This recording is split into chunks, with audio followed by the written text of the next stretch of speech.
The night they dragged wrecked cars onto Noah Bennett's property, the whole town of Raven Hollow thought they were watching a man get destroyed. What they didn't know was that buried beneath all that twisted metal and mud was a secret worth more than everything the woman who put it there had ever built. This is the story of a single father who smiled at humiliation, a ruthless CEO who underestimated quiet men, and the moment when revenge became something neither of them expected. If you want to see how far this battle goes and who really wins in the end, stay with me until the last word. And hit that like button and drop a comment telling me what city you're watching from. I want to see how far this story travels. The rain hit Raven Hollow that Tuesday morning like it had something personal against the place. Noah Bennett stood in his driveway at 6:15, coffee mug halfway to his lips, staring at what had appeared overnight in his front yard. 7 destroyed vehicles, smashed windows, spray-painted doors, police seizure stickers plastered across every surface. They sat there like accusations, blocking his driveway, crushing his grass, turning his modest property into what looked like an illegal salvage operation. His neighbor Carl Jennings was already standing on his porch in a bathrobe, phone out, recording. "Hell of a thing, Noah," Carl called over. His voice had that tone people used when they were glad the disaster happened to someone else. "You in some kind of trouble?" Noah took a slow sip of his coffee. The ceramic mug had a chip on the rim that caught his lip every time. His late wife Emma had bought it at a yard sale 6 years ago, back when she was still alive and Mason was barely old enough to walk. She'd called it character. He'd called it broken. He missed her every single day. "No trouble, Carl," Noah said. His voice was flat, tired. He'd worked until 2 in the morning finishing a transmission rebuild. Sleep had come in 3-hour chunks. Just someone's idea of a joke, I guess. Some joke. Carl zoomed in with his phone camera. "Those look like stolen vehicles, man. Police tags and everything." But Noah didn't answer. He walked closer to the nearest wreck, a mangled Chrysler with the front end caved in. The police sticker was authentic enough to fool most people, professionally printed. Someone had gone through real effort. He crouched down, running his hand along the undercarriage. Beneath the rust and damage, he recognized the frame. His pulse didn't quicken. His expression didn't change. But something cold and sharp settled in his chest. Someone knew exactly what they were doing. Behind him, his front door opened. Mason appeared in pajamas, backpack already slung over one shoulder, even though the school bus wouldn't arrive for another 40 minutes. 8 years old, messy brown hair that never obeyed a comb, and his mother's serious gray eyes. "Dad." Noah straightened, turning to block Mason's view of the yard. "Morning, buddy. You eat yet?" Mason stepped onto the porch, craning his neck to see around his father. "What are all those cars doing here?" "Just a mix-up. I'll handle it." "They look really broken." "They are. Are we in trouble?" Noah walked back to the porch, placing a hand on his son's shoulder. "No, we're not in trouble. Go finish your breakfast. I'll drive you to school today." Mason studied his father's face with that unsettling intensity kids had when they knew adults were lying but couldn't prove it yet. Then he nodded and went back inside. Noah pulled out his phone. 3 missed calls, 12 text messages, all from people in town who'd apparently heard about his new collection before he'd even woken up. One message stood out. "Unknown number, sent at 5:47 a.m. Sell now, or this gets worse. VS." Noah deleted it without responding. He drained the rest of his coffee, set the mug on the porch railing, and walked back into the rain. By noon, the story had spread through Raven Hollow like oil in water. Social media lit up with photos of Noah's yard. Comments ranged from concern to mockery to outright accusations. Always knew something was off about that guy. Running a chop shop out of his garage, probably. Feel bad for the kid, growing up with that. Noah ignored all of it. He spent the morning calling towing companies, getting quotes for removal. Most of them quoted prices he couldn't afford. The ones that didn't ask questions he didn't want to answer. By the time he picked Mason up from school, the local news had sent a reporter. She was standing in his driveway when he pulled up, a young woman in a blazer holding a microphone like a weapon. The cameraman beside her was already filming. "Mr. Bennett?" She moved toward his truck as he parked. "Chloe Ramirez, Channel 7. Can you comment on the vehicles that appeared on your property overnight?" Noah stepped out of the truck slowly. Mason stayed inside, watching through the window. "No comment." Noah said. Are you under investigation for illegal salvage operations? No. Do you know who placed these vehicles here? What? Noah looked at her directly. His face was calm, unreadable. I'm trying to get them removed. That's all I've got to say. Residents are concerned about property values and safety. What would you tell your neighbors? I'd tell them to mind their business. He turned toward the house. We're done here. The reporter didn't move. One more question. Is it true that Sterling Motors offered to purchase your property last month and you refused? Noah stopped. There it was. He turned back slowly. Where'd you hear that? Public records. The offer was quite generous, from what I understand. Some people are wondering if this situation is connected to that refusal. Noah studied her face. She was young, eager, probably trying to make a name for herself. She had no idea what she was stepping into. You can wonder all you want, he said. Doesn't make it news. He went inside and locked the door behind him. Vivian Sterling watched the news segment from her office on the 42nd floor of the Sterling Tower downtown, 50 miles south of Raven Hollow. The office was all glass and steel, modern furniture that cost more than most people's cars, art on the walls that she'd never actually looked at. She sat behind a desk that could comfortably seat 8, laptop open, phone on speaker. He's not breaking, said the voice on the line. Marcus Webb, her head of acquisitions. Efficient, ruthless, expensive. The stunt got attention, but Bennett's not responding the way we expected. Vivian leaned back in her chair, watching the screen as Noah's face appeared in the news clip. He looked exactly like she remembered from their one meeting. Tired, unimpressive, the kind of man who blended into backgrounds. What's he doing instead? She asked. Nothing. He's just handling it. Calling tow companies, going about his day. That doesn't sound like nothing. It's not panic, if that's what you mean. Vivian tapped a pen against her desk. She was 30 years old, built an empire in 8 years through sheer willpower and calculated aggression. She didn't believe in obstacles. She believed in pressure points. Then apply more pressure, she said. Legal? Whatever works. The land purchase needs to close by the end of the quarter. I'm not negotiating with a mechanic over a piece of property he can't even afford to maintain. Understood. I'll escalate. She ended the call and turned back to the window. The city stretched out below her, glass towers reflecting afternoon sun, traffic moving in patterns she'd studied 1,000 times. Raven Hollow was a nothing town. Noah Bennett was a nobody. This should have been simple, but something about the way he'd looked at her during that first meeting stuck in her mind. He'd sat across from her in a coffee shop, grease still under his fingernails, and listened to her offer without reacting. When she finished, he'd said one sentence. This property's not for sale. No explanation, no counteroffer, just a flat refusal. She'd thought he was posturing, playing hardball for a better price. Turns out he'd just meant what he said. Vivian hated that. She picked up her phone and texted Marcus. Find out what matters to him. Family, business, reputation. Everyone has a breaking point. 3 dots appeared, then, on it. She set the phone down and turned back to her laptop. Numbers filled the screen. Projections, expenses, revenue forecasts. Sterling Motors was expanding faster than anyone in the industry predicted. 3 new dealerships opening in 6 months. Contracts with luxury brands that her competitors couldn't touch. Everything was perfect, except for one stubborn mechanic in a dying town who refused to disappear. That night, after Mason went to bed, Noah walked out to the garage behind his house.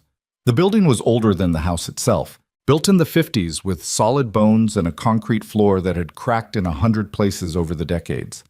Emma had loved it. She'd drawn up plans to renovate it, turn it into a proper restoration shop where Noah could work on classic cars the way he used to before they moved to Raven Hollow. She died before they could start. Cancer. 18 months from diagnosis to funeral. Mason had been 6. Noah had been 30.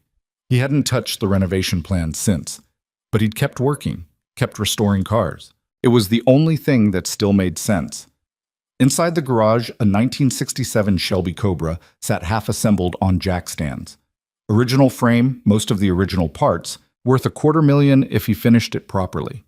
He'd been working on it for 2 years, taking jobs here and there to fund the parts. He walked past it to the far corner, where a tarp covered something large and angular. Noah pulled the tarp off. Underneath was the mangled Chrysler from his front yard. He'd had it towed back here that afternoon, paid cash to a guy who didn't ask questions.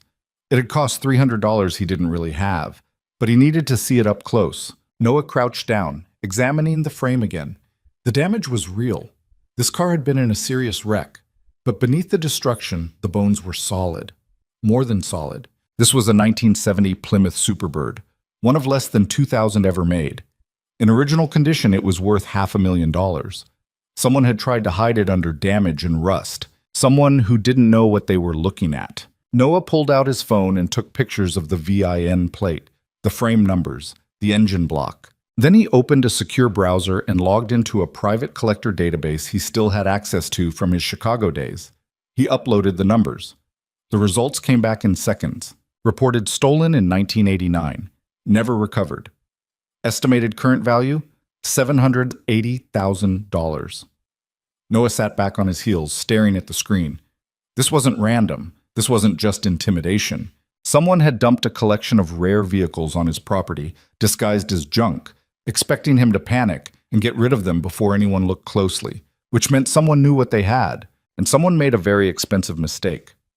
Noah stood up, brushing rust off his hands. He walked back to the Shelby, picked up a wrench, and got to work. For the first time in 3 days, he smiled. Ball. The attacks escalated over the next 2 weeks. First came the inspectors. City code enforcement showed up unannounced, citing violations for the vehicles in his yard, threatening daily fines if they weren't removed immediately. Noah had them towed to a storage facility he rented under a friend's name 30 miles away. Then came the bank. His mortgage suddenly required additional documentation for review. Payments that had cleared automatically for 5 years now needed manual approval. His business account got flagged for suspicious activity. Then came the rumors. Someone started spreading stories that Noah's repair shop was using stolen parts, that he'd been investigated in Chicago before moving to Raven Hollow, that his wife's death hadn't been cancer at all, but something darker. None of it was true. All of it spread anyway. Mason came home from school quiet one afternoon, 3rd week into the mess. He dropped his backpack by the door and went straight to his room without speaking. Noah found him 20 minutes later, sitting on his bed, staring at his hands. "What happened?" Noah asked from the doorway. Mason didn't look up. "Kids at school said you're a criminal." Noah stepped inside, closing the door behind him. "And what did you say?" "I said they were lying."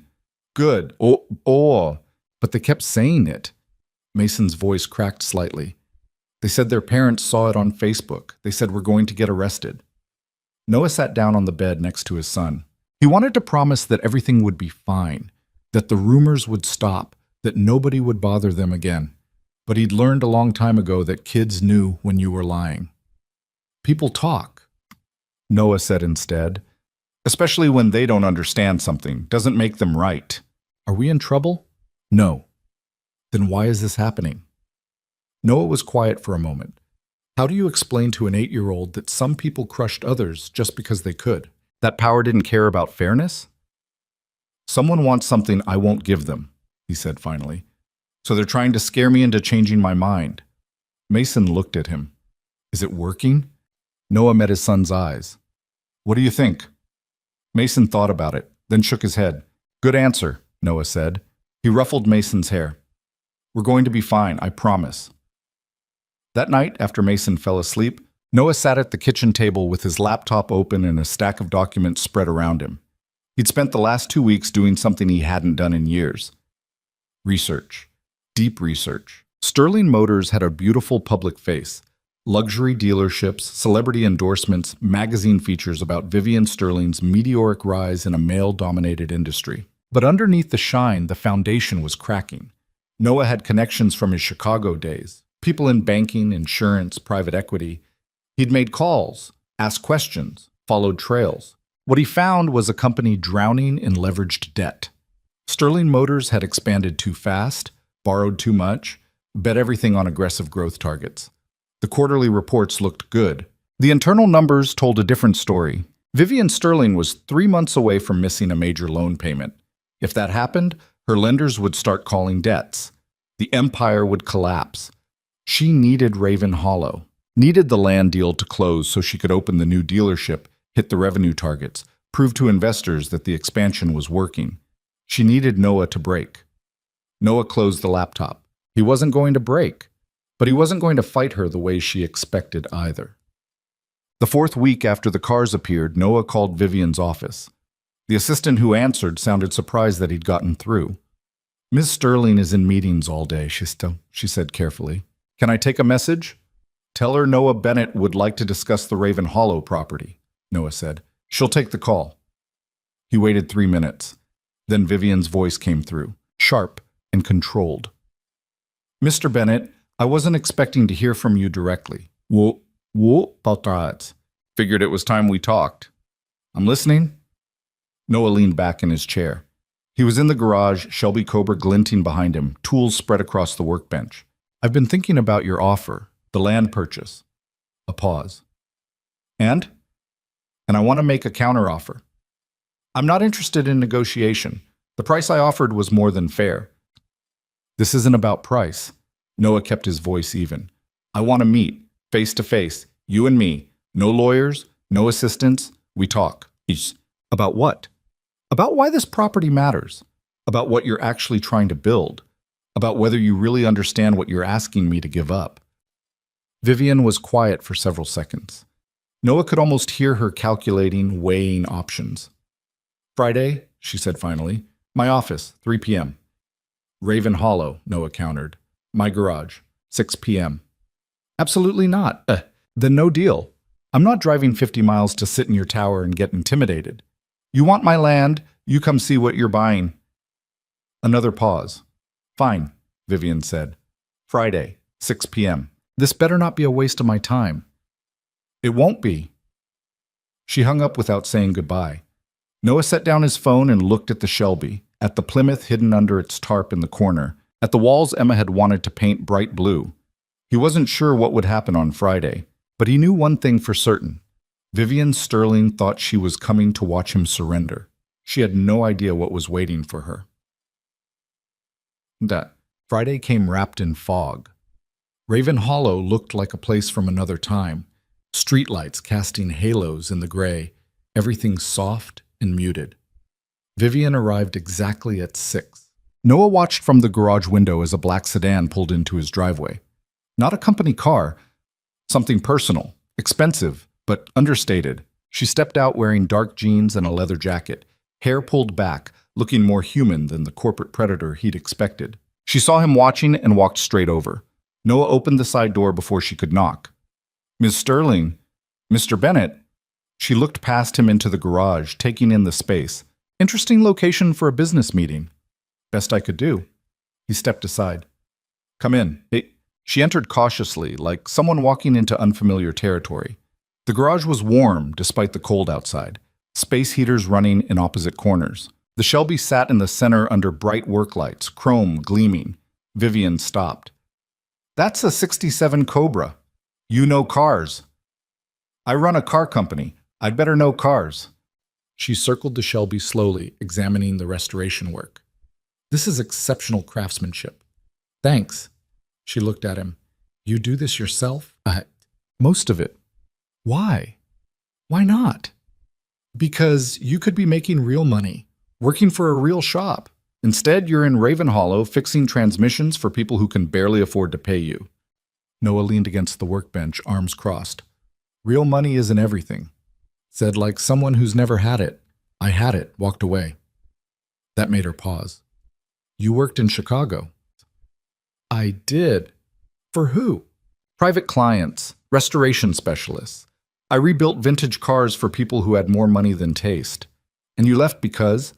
"My wife got sick. We moved here for slower living, quieter life." He gestured around the garage. "She loved this place. Wanted to build something here with me.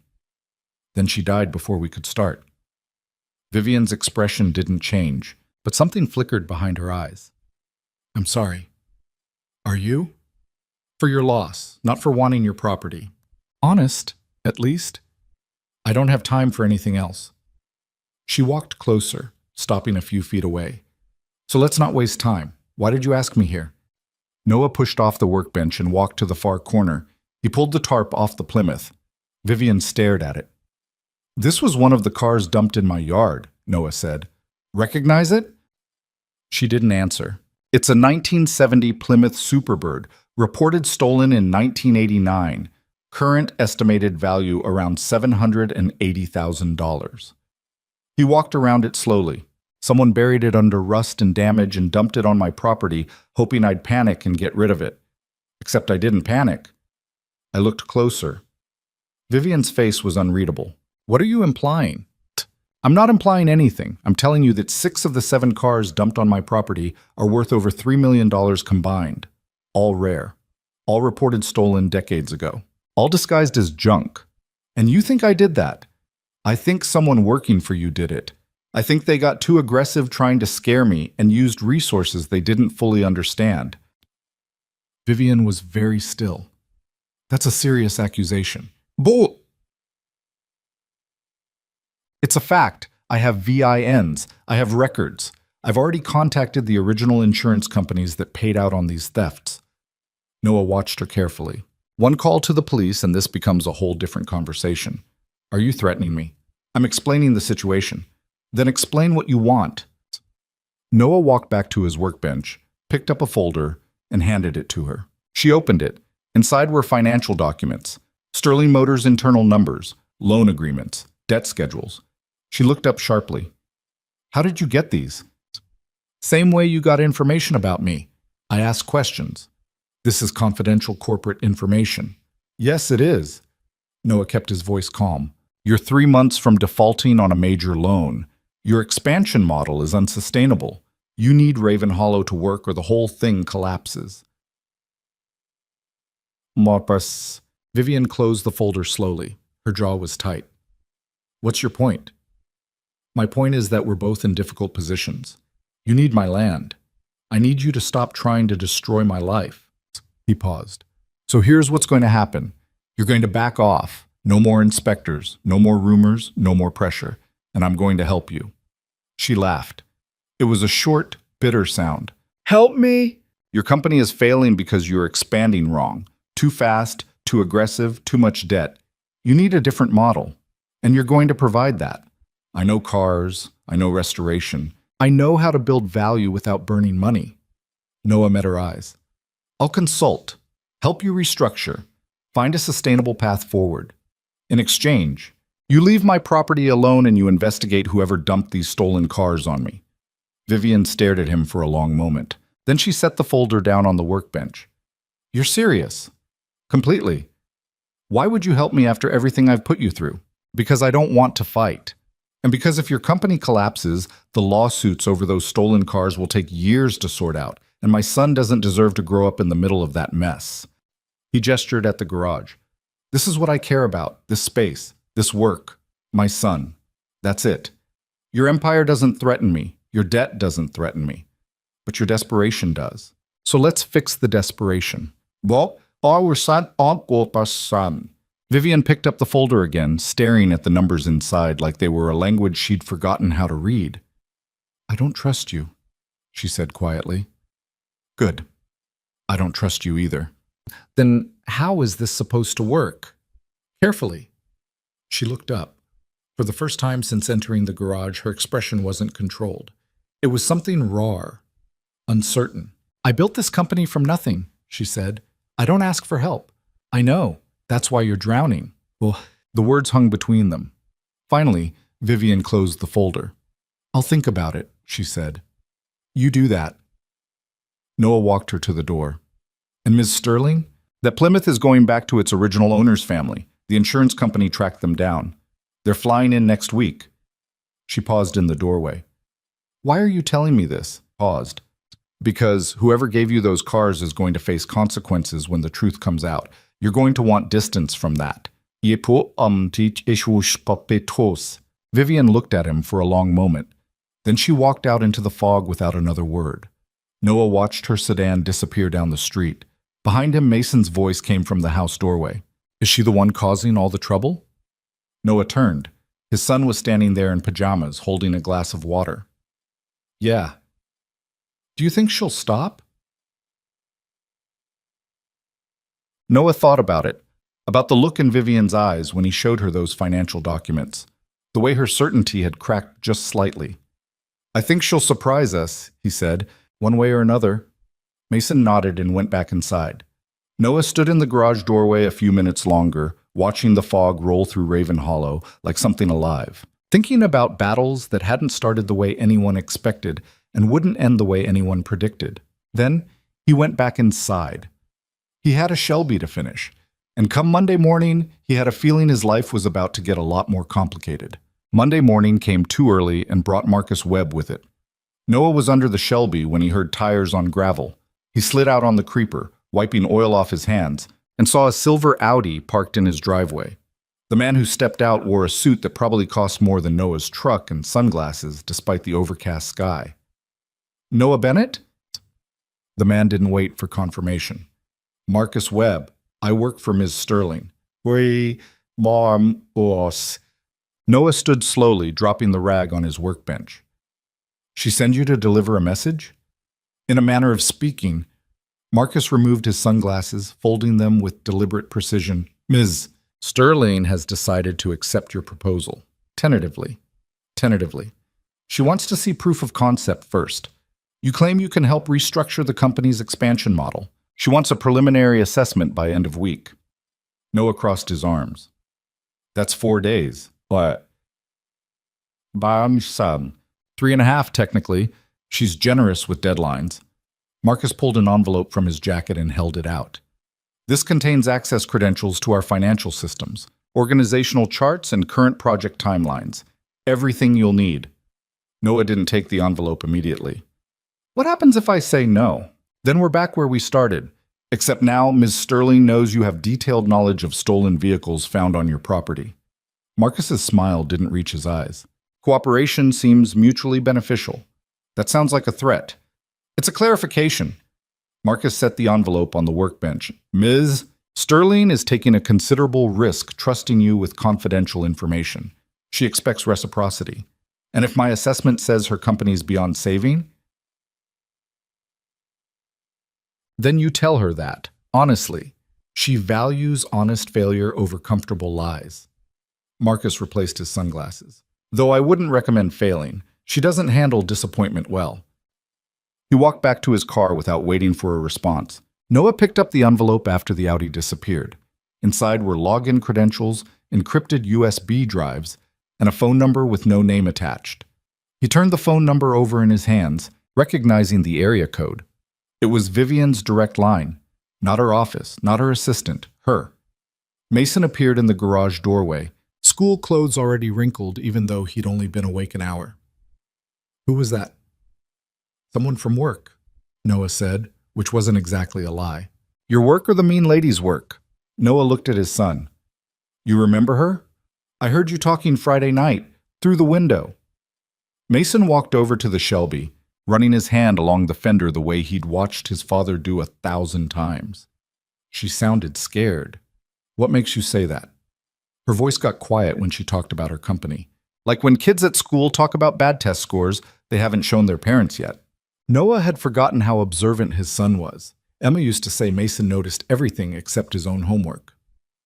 Yeah, Noah said. She's scared. Are you going to help her?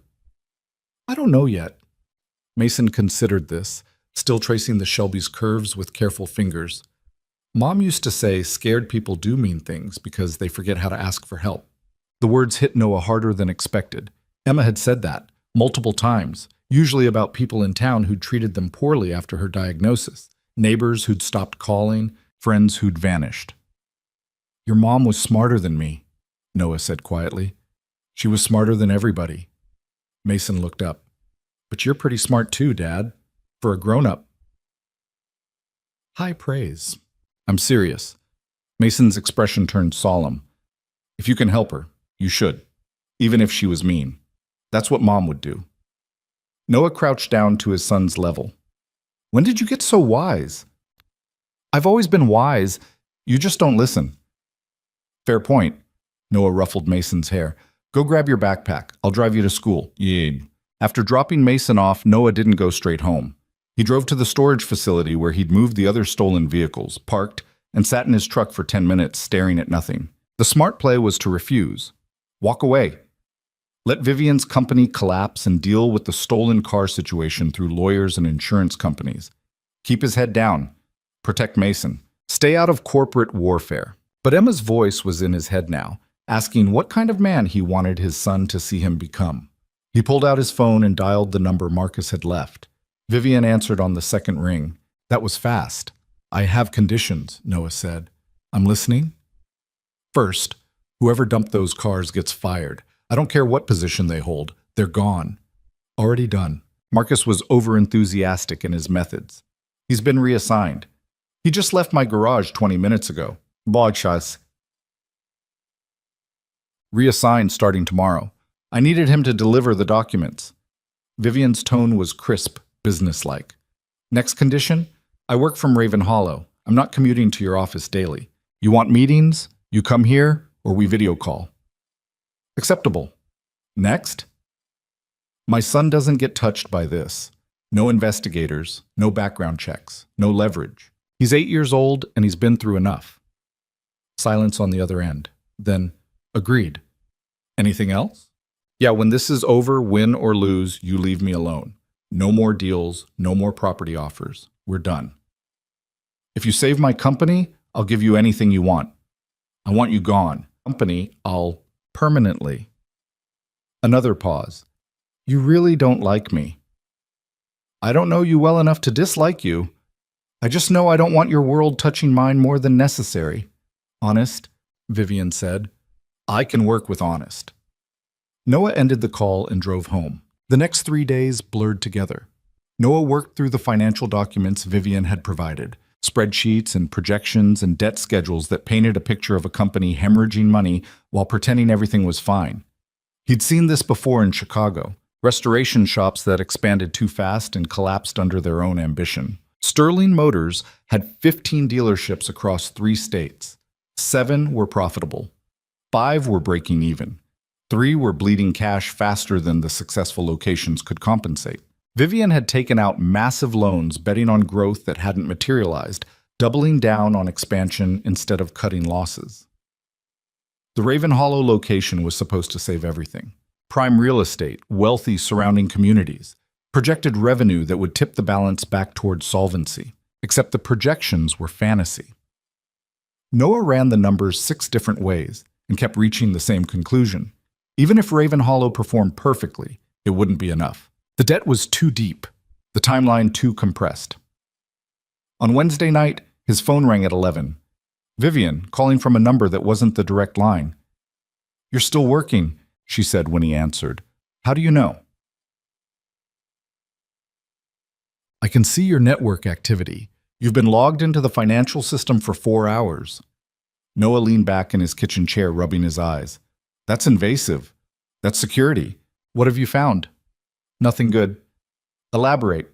Not over the phone. We need to meet. Tomorrow. My office. 8 a.m. Can't. I'm taking Mason to a dentist appointment at 9. Earliest I can do is noon. Fine. Noon. Don't be late. She hung up before he could argue. The next morning, Noah dropped Mason at school after the dentist visit and made the drive to Sterling Tower. The building looked even more intimidating in daylight, all glass and chrome reflecting clouds that promised rain. Security stopped him at the lobby. He gave Vivian's name and they made him wait 20 minutes before issuing a visitor badge. The elevator ride to the 42nd floor felt like ascending into air that was too thin, too cold. Vivian's assistant met him outside the elevator. Young, efficient, the kind of person who smiled without warmth. Ms. Sterling is finishing a call. She'll be with you in a moment. Noah waited in a reception area decorated with photos of expensive cars and framed magazine covers featuring Vivian looking powerful and untouchable. He counted 7 different publications before the assistant returned. She's ready. Baby, is she? Vivian's office was exactly what Noah expected, and somehow worse. Floor-to-ceiling windows, minimalist furniture, a view of the city that made everything below look insignificant. She stood behind her desk in a dark suit, phone in hand, finishing a conversation. I don't care what the investors want. Tell them the timeline is firm and they can wait or withdraw. She ended the call and gestured at the chair across from her desk. Sit. Noah sat. The chair was deliberately lower than hers, a subtle power play he'd seen in 100 business meetings back in Chicago. You have my assessment? Vivian asked. Noah pulled a folder from his bag and set it on her desk. Short version is your company's in worse shape than you think. I know exactly what shape my company is in.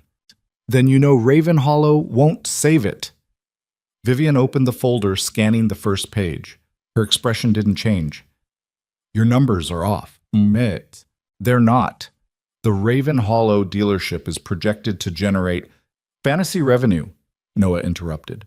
Your projections assume best-case scenarios in a market that doesn't support them. The surrounding communities are wealthy, but they already have established relationships with dealers in the city. You're asking them to drive an extra 40 minutes for the privilege of buying from an unknown location. Sterling Motors isn't unknown. In Raven Hollow it is. You're trying to plant a luxury brand in working-class soil and expecting it to grow overnight. Noah leaned forward. Even if everything goes perfect, you'll be lucky to hit 60% of your projections in year one. Vivian set down the folder. Then what do you suggest? Close 3 of your bleeding locations immediately. Not next quarter. Now. Stop the hemorrhaging. Those locations represent major metropolitan markets. They represent sunk costs. You're keeping them open hoping they'll turn around, but the data shows they won't. Not in your current timeline. Noah flipped to a spreadsheet in the folder. These 3 locations have been underperforming for 18 months. Every month you keep them open, you're burning money you don't have. Closing dealerships looks weak. It signals failure to investors. You know what signals failure? Bankruptcy. Noah met her eyes. You asked for honest. Here's honest. You're 3 months from default, maybe less. If you don't make aggressive cuts now, there won't be a company left to save. Vivian was very still. Outside her windows, clouds were darkening, first drops of rain starting to streak the glass. I've spent 8 years building this, she said quietly. Every location represents years of work, negotiation, investment. I know. Do you? Do you have any idea what it takes to build something from nothing in this industry? The doors that get slammed in your face? The investors who won't take meetings because you're young or female or both? No, Noah admitted. I don't know that fight. Then don't tell me to surrender pieces of it like they're interchangeable. I'm not telling you to surrender. I'm telling you to survive. Noah kept his voice level. You want to keep fighting? Fine, but you can't fight if you're dead. The rain picked up outside, drumming against the windows. Vivian turned away, looking out at the city. Which 3 locations? Barber, Waste, Nisches. Noah opened the folder and pulled out a marked map. Phoenix, Denver, and the second Atlanta location. Phoenix and Denver have been bleeding since they opened. Atlanta's redundant with your main location there. Phoenix was my first dealership. I know. That's where I started. 23 years old with a business loan I couldn't afford and a location nobody wanted. It's also where you're losing $80,000 a month right now. Vivian didn't turn around. What happens after I close them? You restructure the remaining dealerships for profitability instead of growth. Focus on service revenue and pre-owned luxury vehicles. Stop chasing new car sales you can't sustain. That's not sexy. Investors want growth. Investors want returns. Show them a path to profitability and they'll follow. And Raven Hollow? Noah hesitated. This was the difficult part. You table it. Vivian turned around sharply.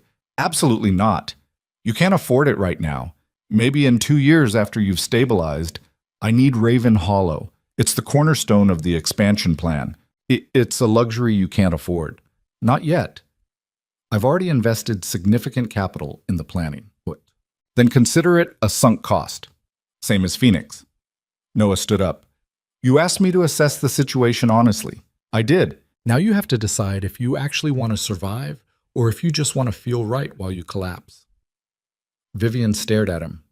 The rain hammered harder against the windows, turning the city outside into a blur. "Get out," she said. "Excuse me?" "Get out of my office. We're done." Noah picked up his bag slowly.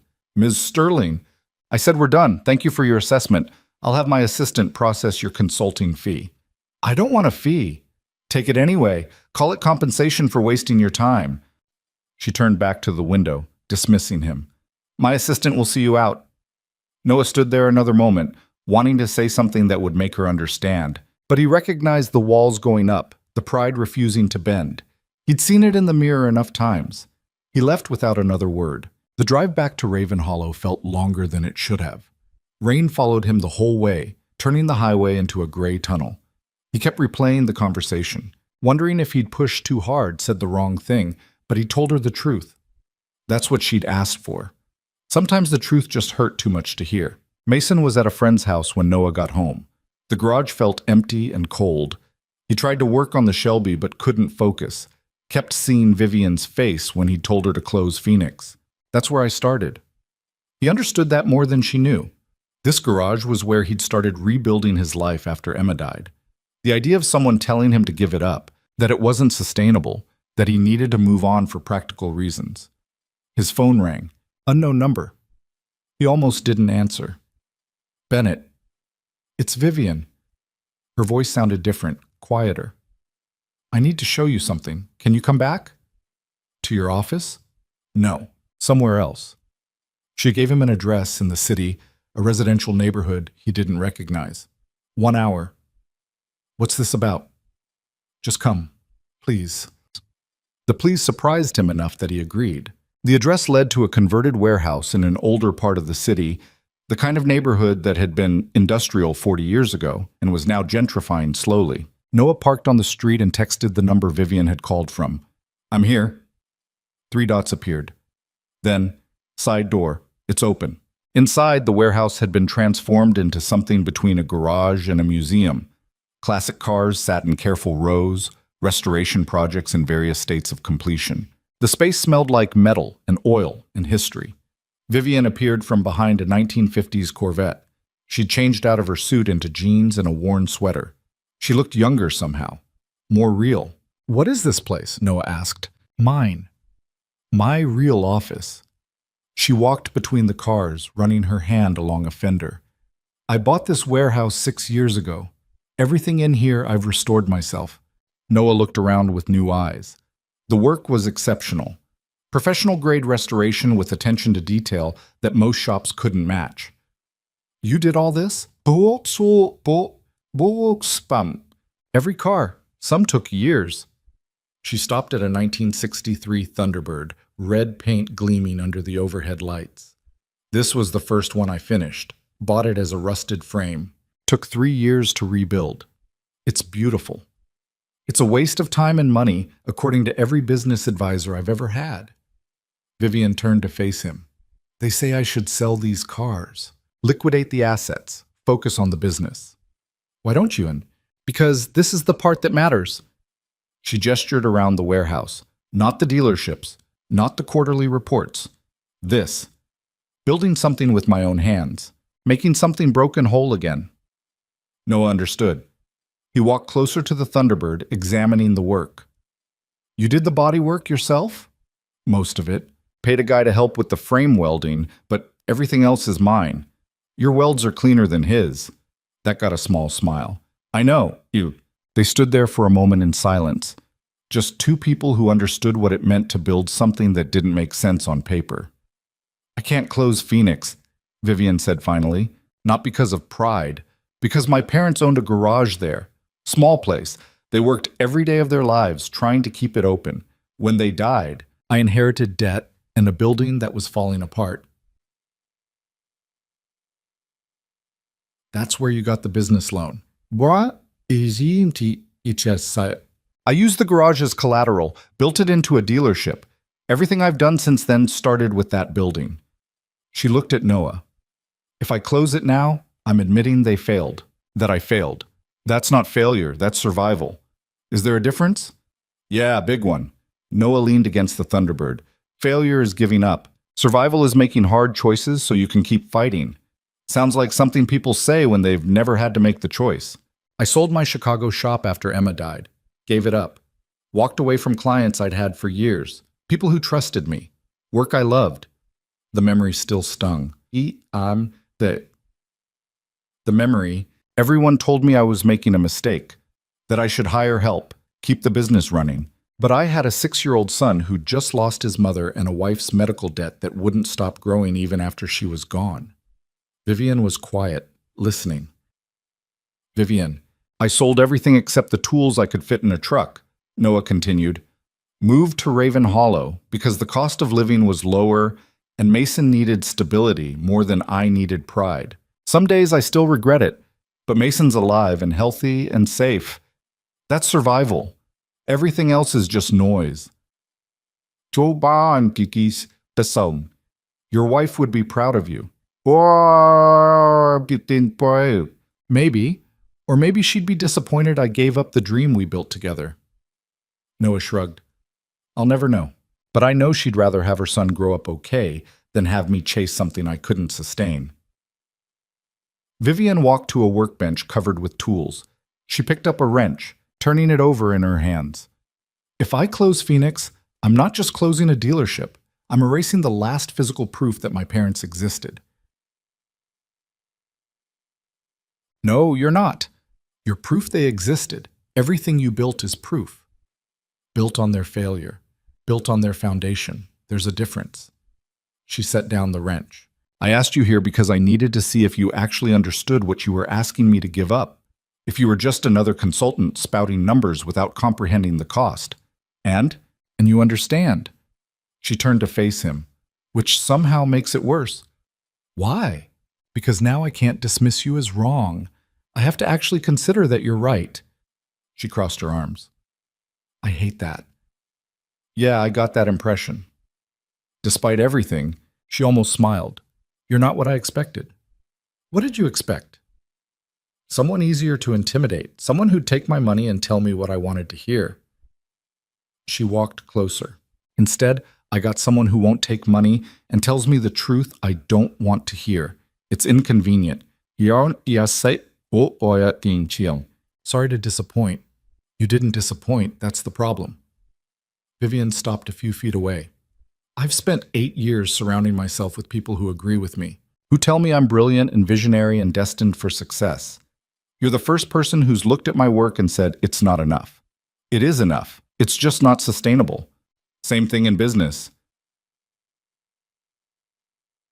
No, it's not. Noah met her eyes. You built something remarkable from nothing. That's enough. Being remarkable doesn't mean it has to last forever in the exact form you want. Sometimes remarkable things have to change to survive. The words hung between them. Finally, Vivian nodded. I'll close Phoenix and Denver, not Atlanta. I need at least one win. Atlanta's redundant. Atlanta's negotiable. Phoenix and Denver are my concession to reality. Don't push. Noah knew when to stop.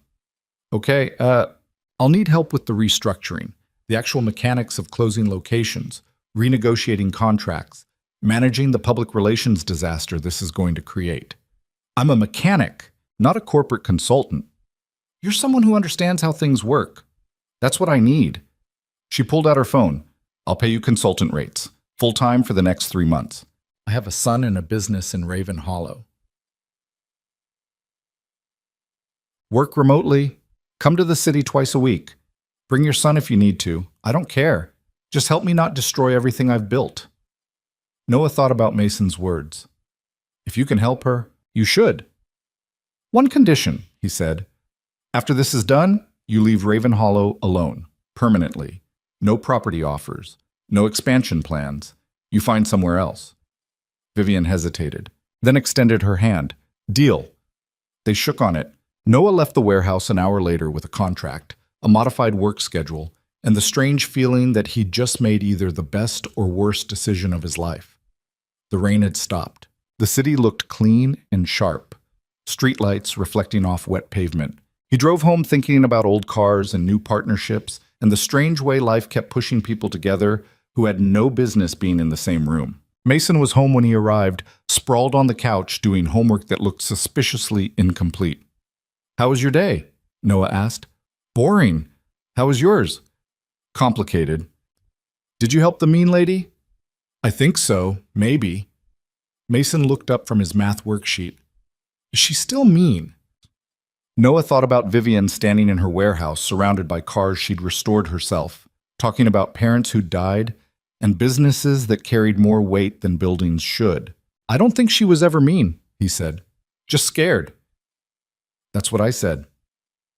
"You're smarter than me." "I know." Mason returned to his homework. "What's for dinner?" "Whatever we can find that isn't expired." They ate pasta from a box and talked about nothing important. Later, after Mason went to bed, Noah sat in the garage with the Shelby and tried not to think about how much his life had just changed. 3 months. That's all he'd agreed to. 90 days helping Vivian Sterling save her company. It should have felt temporary. Instead, it felt like standing at the edge of something he couldn't see the bottom of. The first week of the partnership felt like learning to walk on ice.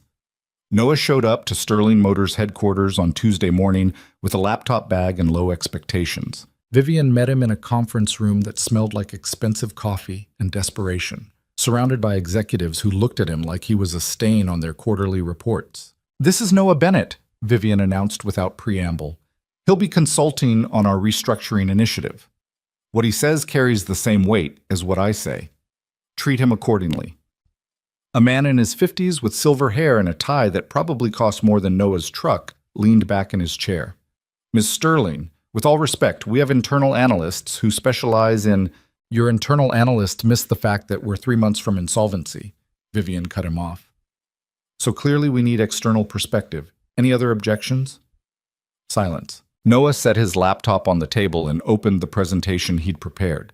20 slides detailing the closure plan for Phoenix and Denver, timeline for restructuring, projected cost savings. He'd worked on it until 3 in the morning, running numbers until they blurred together.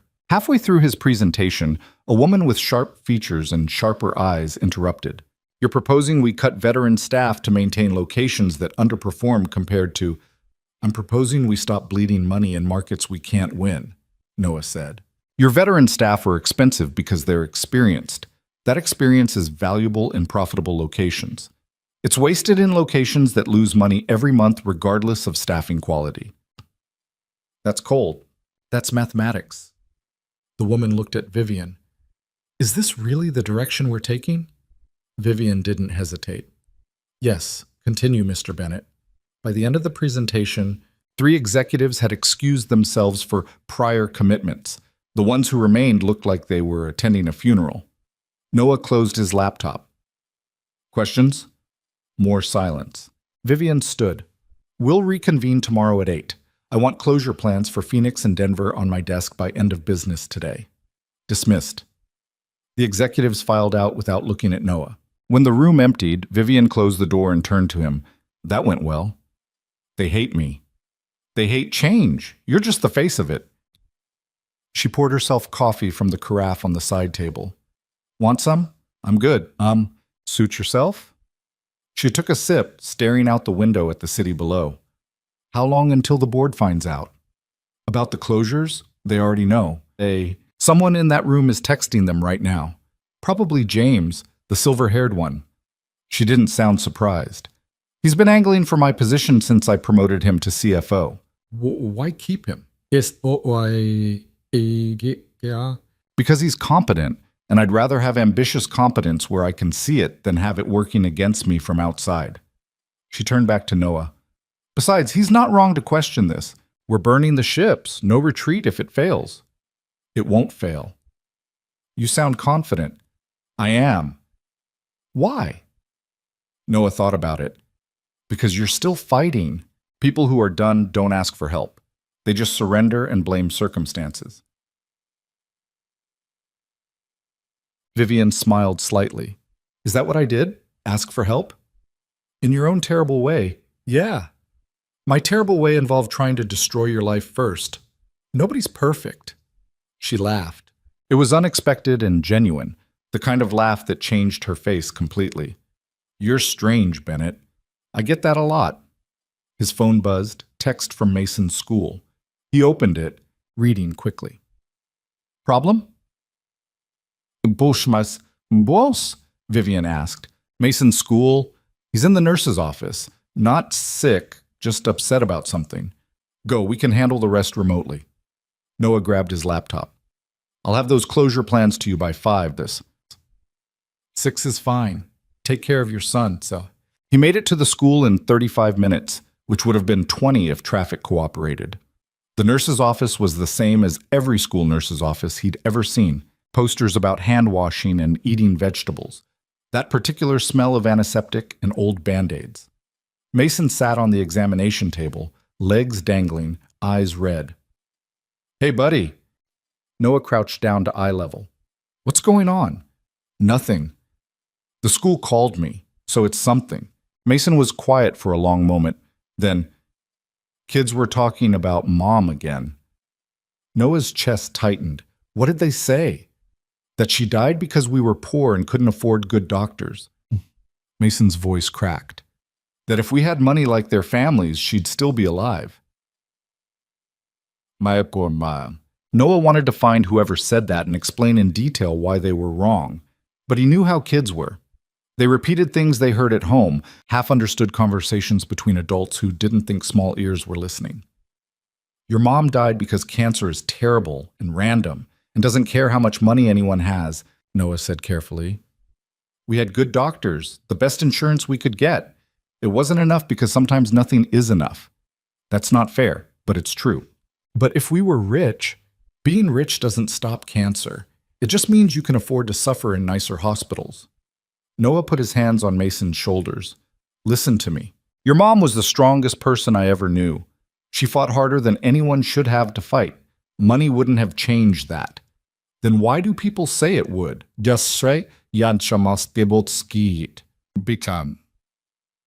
Because people need someone to blame when bad things happen. It's easier to blame poverty or choices or anything except the truth, which is that sometimes life is just cruel for no reason. Mason wiped his eyes with his sleeve. I miss her. Me too, every day. They sat there for a while, not talking, just existing in the same space where grief lived. Finally, Mason looked up. Can we go home? Yeah, let me sign you out. Eat. They stopped for ice cream on the way home, even though it was barely noon. Mason got chocolate with gummy bears. Noah got coffee flavor because he was tired and needed caffeine in any form. They sat in the truck in the parking lot, eating ice cream and not discussing anything important. The mean lady's not so mean anymore, is she? Mason asked eventually. Her name's Vivian, and no, she's not. Do you like her? Noah considered the question. I respect her. That's different from How? Like is easy. You like people because they're nice to you or funny or easy to be around. Respect is harder. You respect people because of who they are, even when things are difficult. Mason ate a gummy bear thoughtfully. Do you think she respects you? I don't know, maybe. I think she does. She let you leave work to come get me. That's just being reasonable. Mom said reasonable people are rare. Your mom said a lot of smart things. Yeah, I know, I wrote them down so I wouldn't forget. Mason pulled a small notebook from his backpack, pages worn and creased. Want to see? Noah took the notebook carefully. Inside were quotes in Mason's careful handwriting, things Emma had said over the years that their son had preserved like artifacts. Some were funny, some were heartbreaking. All of them sounded exactly like her. This is really special, buddy. I add to it when I remember something new. Sometimes I dream about her and she says things I forgot she used to say. Noah handed back the notebook, throat tight. Keep writing them down. Don't let them disappear. They finished their ice cream and drove home. Noah spent the afternoon working on the closure plans while Mason did homework at the kitchen table. Around 4, Noah's phone rang. Vivian, the board's calling an emergency meeting, she said without greeting. Tomorrow morning. They're questioning the closure decision. Expected. James is pushing for a full financial audit before we proceed. Wants to bring in outside consultants to review your assessment. Let them. That'll delay everything by weeks. Let them, Noah repeated. Your numbers are solid. An audit proves you're not making emotional decisions. It proves this is necessary. Oi, yuati potei. Vivian was quiet for a moment. You're not concerned? I'm confident. There's a difference. You keep saying things like that. Where does that confidence come from? Math. Math doesn't care about pride or politics. It just is. I wish I had your certainty. You do. You're just scared to trust it because trusting it means accepting losses. Noah glanced at Mason, who was chewing on his pencil and frowning at a math problem. But you already know I'm right. That's why you called me instead of fighting the board yourself. Maybe I called because I'm tired and wanted to hear someone tell me it'll be okay. It'll be okay? You don't know that. No, but I believe it anyway. She laughed quietly. That's not how business works, Bennett. Good thing I'm not a businessman then. After she hung up, Mason looked up from his homework. Was that Vivian? Yeah. She sounds stressed. She is. Are you going to help her feel better? Noah thought about Vivian in her tower office, surrounded by people questioning every decision, carrying the weight of an empire that was crumbling despite her best efforts.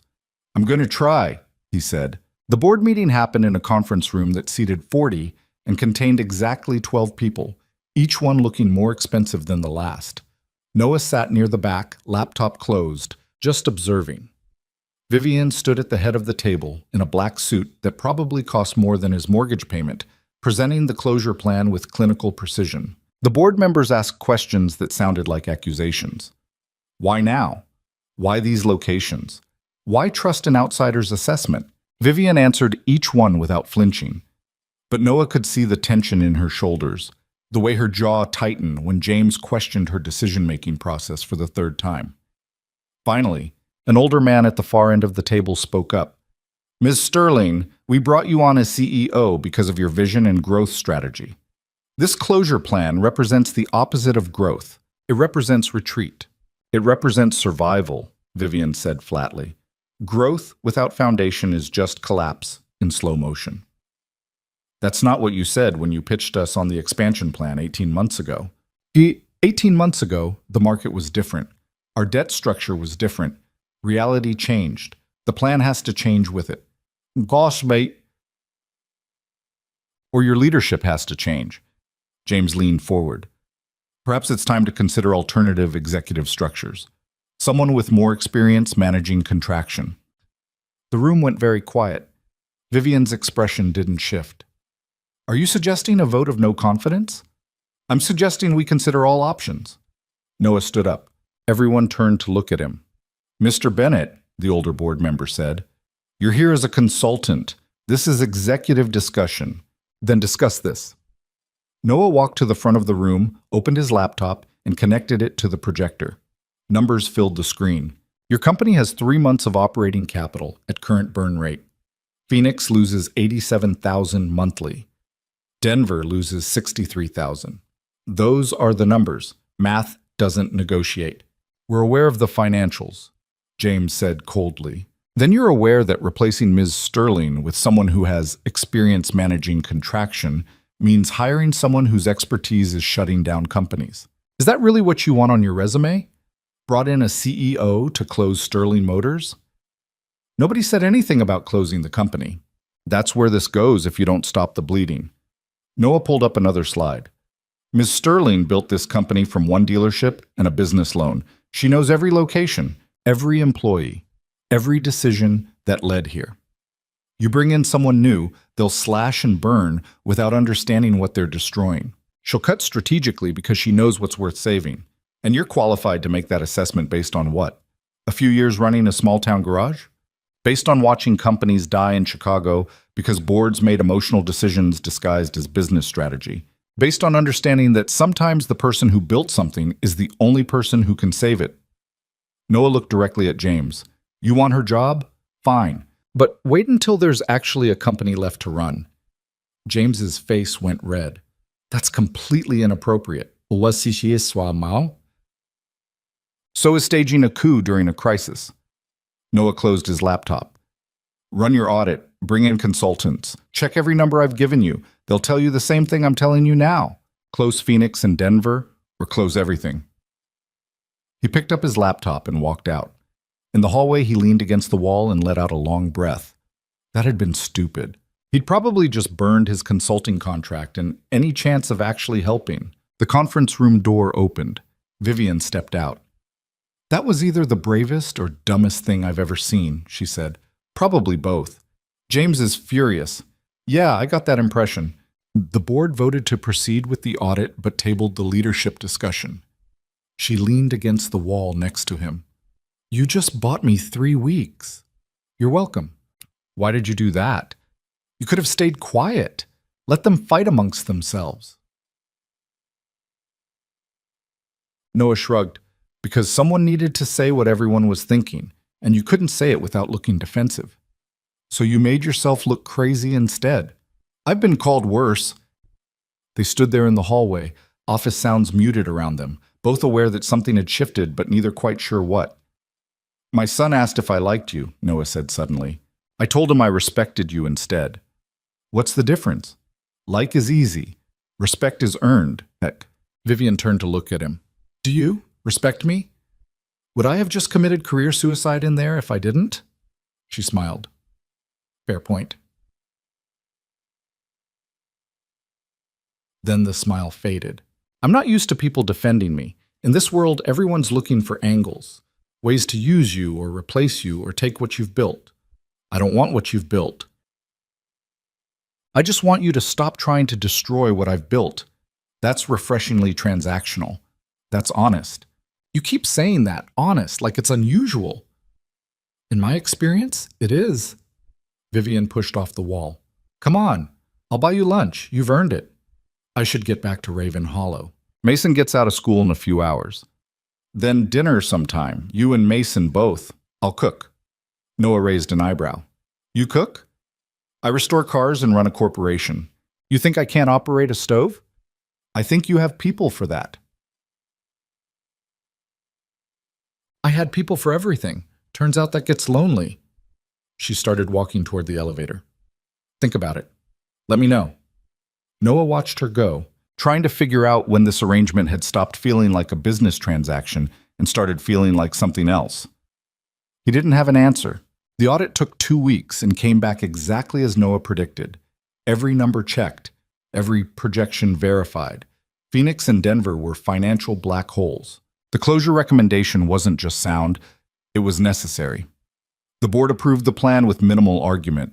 James was quiet during the vote. Noah worked with Vivian to manage the closures, handling the logistics that nobody wanted to think about. Severance packages for employees, lease negotiations with property owners, press releases that tried to spin disaster as strategy. It was exhausting and depressing and necessary. During those weeks, Noah found himself in the city more often than he'd planned. Twice-weekly meetings turned into 3 times, then 4. Mason started coming with him occasionally, doing homework in empty conference rooms while Noah worked through spreadsheets in Vivian's office. One Thursday evening, they were still there at 7. Mason had fallen asleep on the couch in Vivian's office, using his backpack as a pillow. Noah was trying to finish a projection model that refused to balance correctly. Vivian looked up from her own laptop. You should take him home. Just need 5 more minutes. You said that an hour ago. This time I mean it. She closed her laptop. I'll drive you. You're too tired to drive safely. I'm fine. Bennett, I'm not asking. She grabbed her keys. Come on. They took her car, a Tesla that drove too smooth and too quiet. Mason woke up enough to buckle himself in the back seat, then immediately fell asleep again. The drive to Raven Hollow was 50 minutes of silence and streetlights and thoughts. Neither of them spoke aloud. When they pulled up to Noah's house, Vivian put the car in park but didn't turn off the engine. Thank you, Noah said. For the ride. Thank you for defending me to the board. I never said that properly. You're welcome. Mason stirred in the back seat. Are we home? Yeah, buddy, come on. Noah helped Mason out of the car and walked him to the front door. When he turned back, Vivian was standing by her car, looking at the garage behind the house. That's where you work, she said. Not a question. Most nights, when I can't sleep. Can I see it? Noah hesitated, The garage was personal in ways her warehouse wasn't. It was Emma's space as much as his. Letting someone else in felt like breaking something sacred. But Vivian was looking at him with an expression that wasn't curiosity or judgment, just quiet understanding. Yeah, okay. He took Mason inside, got him into bed, then met Vivian back outside. The garage was cold and dark. He flipped on the lights, and the Shelby appeared, nearly finished now, chrome gleaming. Vivian walked around it slowly, taking in every detail. This is incredible. Still needs the interior finished. When will it be done? Few more months, maybe. What happens then? I sell it. Use the money to keep the lights on, and Mason fed for another year. You could charge enough for this to keep the lights on for 5 years. Noah shrugged. 1 year at a time. That's all I can handle. Vivian ran her hand along the fender the same way Noah had seen her do with her own cars. I understand why you wouldn't sell this property. If I had a space like this, I'd fight for it too. It's not about the space. It's about what it represents. Your wife. Our future. The one we didn't get to have. Noah picked up a wrench from the workbench, turning it over in his hands. Every time I think about selling, I feel like I'm giving up on her all over again. You're not giving up on her. You're surviving without her. Those are different things. Are they? Yes. Vivian moved closer. Because surviving means you're still here, still building, still making things. She'd want that for you. Noah set down the wrench. You didn't know her. Wait. No. But I know what it's like to lose people who matter and wonder if what you're building honors them or dishonors them. She paused. My parents died thinking I'd failed them. Paused. The garage went bankrupt 6 months after their funeral. I used to think that meant I'd let them down. It took years to realize I was building something they'd have been proud of, even if it looked different than what they started. Do you believe that? Most days. Sometimes I'm still not sure. They stood in the cold garage surrounded by metal and memories, two people who'd built their lives around work because it was easier than facing the empty spaces where other people used to be. That dinner invitation still stands, Vivian said quietly. You and Mason. This weekend if you're free. Why? Because I spend too much time alone in expensive spaces, and I'm starting to forget what normal conversation feels like. You think I'm normal? I think you're real. That's rarer. Noah considered it. Mason would probably enjoy it. And honestly, Noah was tired of microwave dinners and pretending he had his life together. Saturday, he said. But I'm bringing dessert. You cook? I'll handle the sugar. Deal. She left shortly after, Tesla disappearing into the night like something from a different world. Noah stayed in the garage a while longer, working on the Shelby, even though his hands were tired and his eyes burned. When he finally went inside, Mason's notebook was sitting on the kitchen table, open to a fresh page. In Mason's careful handwriting, Mom always said lonely people collect things instead of friends. Dad's collecting cars. Maybe he needs more friends. Noah closed the notebook gently and went to bed thinking about 8-year-olds who saw too much, and CEOs who hid in warehouses and how everyone was just doing their best to survive what life kept, throwing at them. Saturday came faster than expected. Noah spent the morning cleaning the house, which mostly meant hiding clutter in closets and hoping no one looked too closely. Mason helped by rearranging things randomly and declaring the place fancy enough. They showed up at Vivian's address at 6 carrying a store-bought pie and low expectations. The building was a converted loft downtown, industrial and modern, the kind of place that cost money but didn't show it off. Vivian answered the door in jeans and a sweater, hair down, looking more like a person and less like a CEO. You actually came, she said. You actually invited us, Noah replied. Mason peered past her into the apartment. Is there a TV? Mason, Noah warned. What? I'm just asking. Vivian laughed. There's a TV and about 50 streaming services I never use. Help yourself. She'd cooked pasta, which was simple enough but done well. They ate at a table by the window overlooking the city, Mason dominating the conversation with stories about school and questions about whether Vivian had ever driven a race car.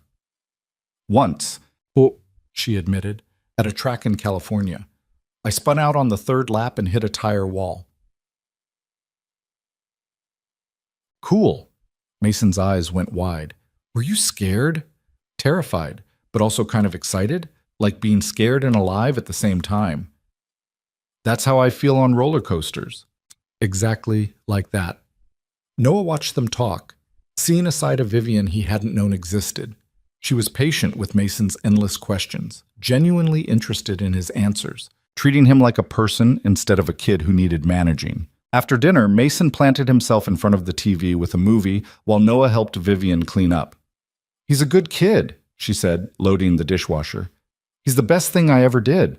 You can tell. The way he talks about you. He's proud of his dad. Even when his dad has no idea what he's doing?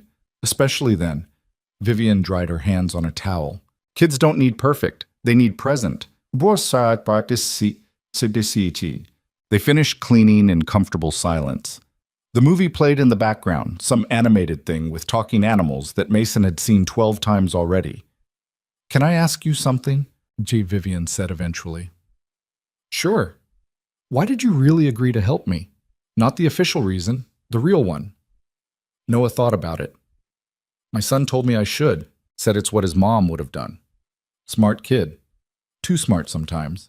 Is that possible? When you're 8 and lecturing your father about compassion? Yeah, it's possible. Vivian smiled. I'm glad you listened to him. Me too, mostly. Only mostly? You're exhausting to work with, you know that, right? Everything's a crisis. Every decision needs 12 meetings. That's just corporate structure. That's chaos disguised as process, says the man who works alone in a garage. At least my garage doesn't require a board vote to change the oils. She threw the dish towel at him. He caught it, grinning. Mason appeared in the doorway. Are you guys fighting or being friends? I can't tell. Both, Noah and Vivian said at the same time. Mason nodded like this made perfect sense and went back to his movie. They ended up staying until almost 10, later than Noah intended. Mason fell asleep on the couch again. Noah carried him to the truck while Vivian walked them out. Thank you for coming, she said. I haven't had people over in I don't remember how long. Thank you for inviting us. Mason had fun.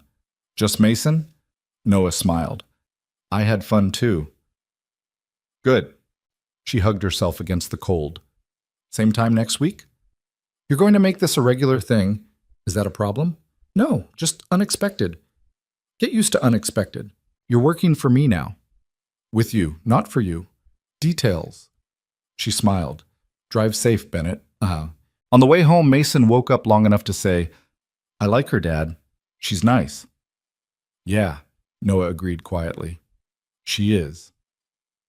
And somewhere between Vivian's apartment and Raven Hollow, Noah realized that the woman who'd tried to destroy his life 6 weeks ago had somehow become someone he actually cared about, not disappointing.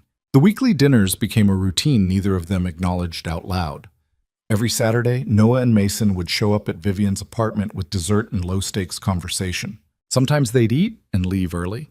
Other times they'd stay late, Mason asleep on the couch, while Noah and Vivian talked about everything except work. It was during the 4th dinner that things started shifting in ways neither of them were prepared for. Vivian had cooked chicken that was slightly dry and vegetables that were slightly burned, and nobody mentioned either problem. Mason was in the middle of explaining his theory about why dinosaurs were better than dragons when Vivian's phone rang. She glanced at the screen and her expression changed. I need to take this. She stepped into the other room. Noah could hear her voice through the wall, clipped and tense, saying things like, that's unacceptable, and find another solution. But when she came back, her face was carefully blank in a way Noah had learned meant trouble. Everything okay? He asked. Denver's not closing smoothly. Employees are threatening a lawsuit over severance terms. She sat down heavily. My lawyers say the contract language is ambiguous. Could go either way. What do they want? 6 months severance instead of 3. Continuation of benefits for a year. Essentially double what we budgeted. Noah did the math quickly. That's an extra $400,000. $460 actually, money we don't have. She rubbed her temples. If we cave to Denver, Phoenix employees will demand the same. It cascades. Mason was watching them with that intensity kids had when they knew adults were stressed, but didn't understand why. Can we talk about this later? Noah asked quietly. Vivian looked at Mason and seemed to remember where she was. Yeah, sorry. I didn't mean to bring work to dinner, and it's okay, Mason said. Dad talks about work stuff all the time when he thinks I'm not listening. I do not. You totally do. Last week you spent an hour on the phone talking about transmission synchronizers. That was one time. It was 3 times. Vivian almost smiled despite everything. He's got you there, Bennett. They finished dinner with forced normalcy, but the tension hung in the air like smoke. After Mason fell asleep, Noah found Vivian standing by her window, staring out at the city lights. Talk to me, he said. About what? About whatever's actually bothering you, because I don't think it's just the Denver lawsuit. She was quiet for a long time. Then, I'm tired. Not physically, just tired of fighting. Tired of every solution creating 3 new problems. Tired of feeling like I'm bailing water out of a sinking ship while everyone criticizes my bucket technique. Noah moved to stand beside her. You know what the numbers look like now compared to 2 months ago? Worse. Oof. Better. You're down to 8 weeks of operating capital instead of 12, but your burn rate dropped 40%. Phoenix and Denver closures are saving you $70,000 a month once they're finalized. You're not sinking anymore. You're stabilizing. Doesn't feel like it. Because you're in it. You can't see the progress when you're the one making it happen. He paused. Also because you're terrified that if you stop fighting for even a second, everything will collapse. Algamis. She turned to look at him. When did you become a therapist? I'm not. I'm just someone who recognizes his own bad habits in other people. What's that supposed to mean? It means I spent 2 years after Emma died working 18-hour days because if I stopped moving, I had to feel things. It means I know what running from grief looks like even when you dress it up as ambition. Vivian's jaw tightened. You don't know anything about me. It does matter so. I know you bought a warehouse full of cars you never drive. I know you work weekends even when there's nothing urgent. I know you haven't taken a vacation in 3 years because someone let that slip in a meeting. Noah kept his voice level. I know what it looks like when someone builds walls out of work because walls are easier than windows. That's pretty poetic for a mechanic. I had a lot of time to think in that garage. She turned back to the window. My parents died in a car accident 6 years ago. Truck ran a red light and hit them broadside. Her voice was flat, reciting facts. I was in Phoenix closing the first big deal that would turn their garage into something bigger. I got the call while I was signing paperwork. By the time I flew back, they were already gone. Noah didn't say anything, just waited. Everyone said it wasn't my fault, that I couldn't have prevented it, that I was building their dream bigger than they ever imagined. She crossed her arms. But I wasn't there. I was chasing expansion and success and proving I could do something they never could, and they died while I was too busy to answer their last phone call. What did you do? Built an empire. What else was I supposed to do? Sit around crying about what I couldn't change? That wouldn't bring them back. No, but it might have let you process losing them instead of running from it for 6 years. Vivian looked at him sharply. You don't get to judge how I grieve. I'm not judging, I'm recognizing. Noah gestured around the apartment. This whole life you built, it's impressive. It's successful. It's also lonely as hell. And I'd know because I built the exact same thing in a different package. Then why are you lecturing me about it? Because watching you do it is like watching myself 3 years ago, and I'm hoping you're smarter than I was. He moved closer. You don't have to keep fighting alone, Vivian. That's why you brought me in, remember? To help. I brought you in to fix my numbers. You brought me in because you were drowning and too proud to ask for a life raft. He met her eyes. But here's the thing about life rafts. They only work if you actually get in them instead of treading water next to them while insisting you're fine. She stared at him for a long moment, then, unexpectedly, she laughed. It was tired and a little broken, but genuine. You're the worst consultant I've ever hired. Good thing I'm not actually a consultant then. What are you? What? Noah thought about it. Someone who knows what it's like to be where you are, and someone who doesn't want to watch you make the same mistakes I did. Vivian was quiet. Then she said very softly, I'm scared. Of what? That if I stop fighting, even for a moment, I'll realize everything I built doesn't actually matter. That I sacrificed real life for something hollow. It's not hollow. You employ hundreds of people. You built something from nothing. That matters. E? Does it? Or is it just expensive distraction from the fact that I'm 30 years old with no life outside work, no close friends, no relationships that aren't transactional? She shook her head. You have Mason. You have something real. Something that matters regardless of how much money you make or what you build. I have quarterly reports and shareholder expectations. You have more than that. Like what? Like Saturday dinners with a mechanic and his kid who think you're worth knowing even when you're not paying them. That landed differently than Noah intended. Vivian's expression shifted, something vulnerable flickering across her face before she locked it down. You should get Mason home, she said. Yes, she said. It's late. Noah recognized a deflection when he heard one, but pushing now would just make her retreat further. Yeah, okay, but he gathered Mason, still half asleep, and headed for the door. Vivian walked them out like always. Bennett, she said as he reached the elevator, thank you for listening. Anytime. I mean it. You're one of the only people who talks to me like I'm human instead of just a position. That's because you are human, even when you forget it. The elevator arrived. Mason mumbled something incoherent about dragons. Vivian watched them go with an expression Noah couldn't quite read. On the drive home, Noah thought about walls and windows and how everyone was just trying to survive their own specific version of grief. He thought about Emma and how she'd known him well enough to call him out when he was hiding behind work. How she'd made him see things he didn't want to see because she'd loved him enough to risk making him uncomfortable. He wasn't sure what he felt for Vivian. Respect, definitely. Understanding, maybe. But there was something else building beneath that, something he wasn't ready to name yet. Mason stirred in the passenger seat.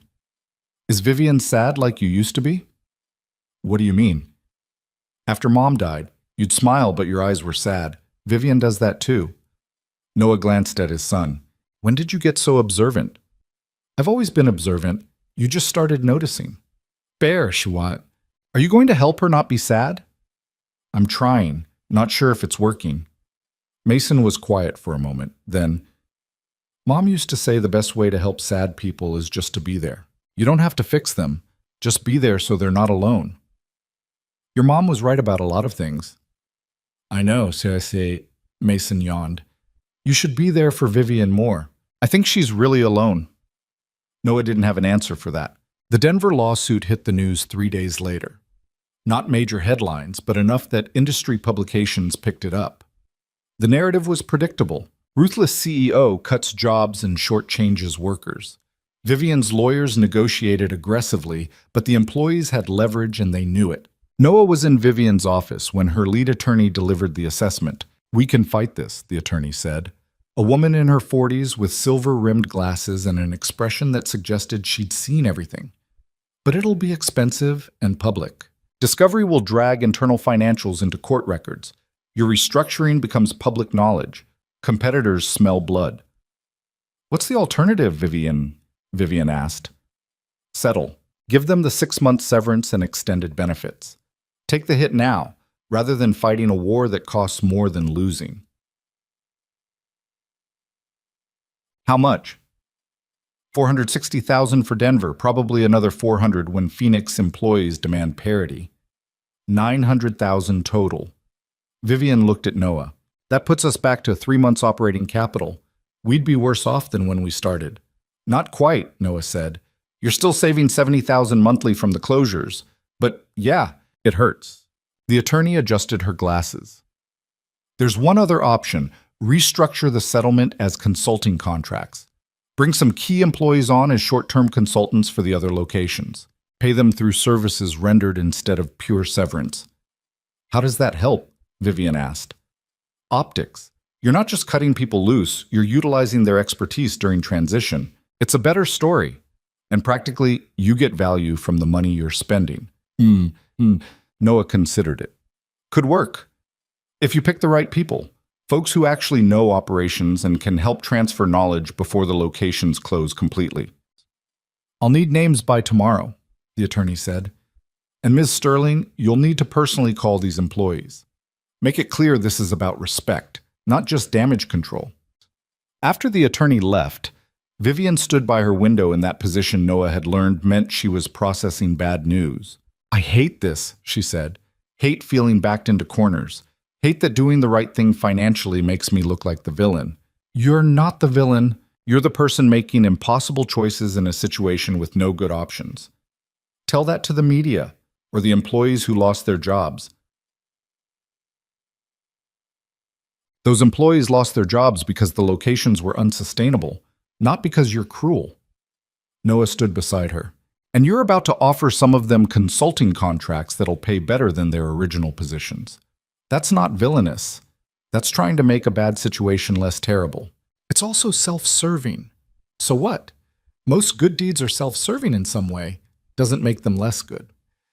Vivian turned to look at him. Do you ever get tired of being reasonable? Constantly, but it beats being dramatic. I'm not dramatic. You're the most dramatic person I've ever met. You made a business restructuring into a personal crisis. It is a personal crisis. This is my company. Exactly. Yours. Which means you get to decide how to handle it. Noah paused.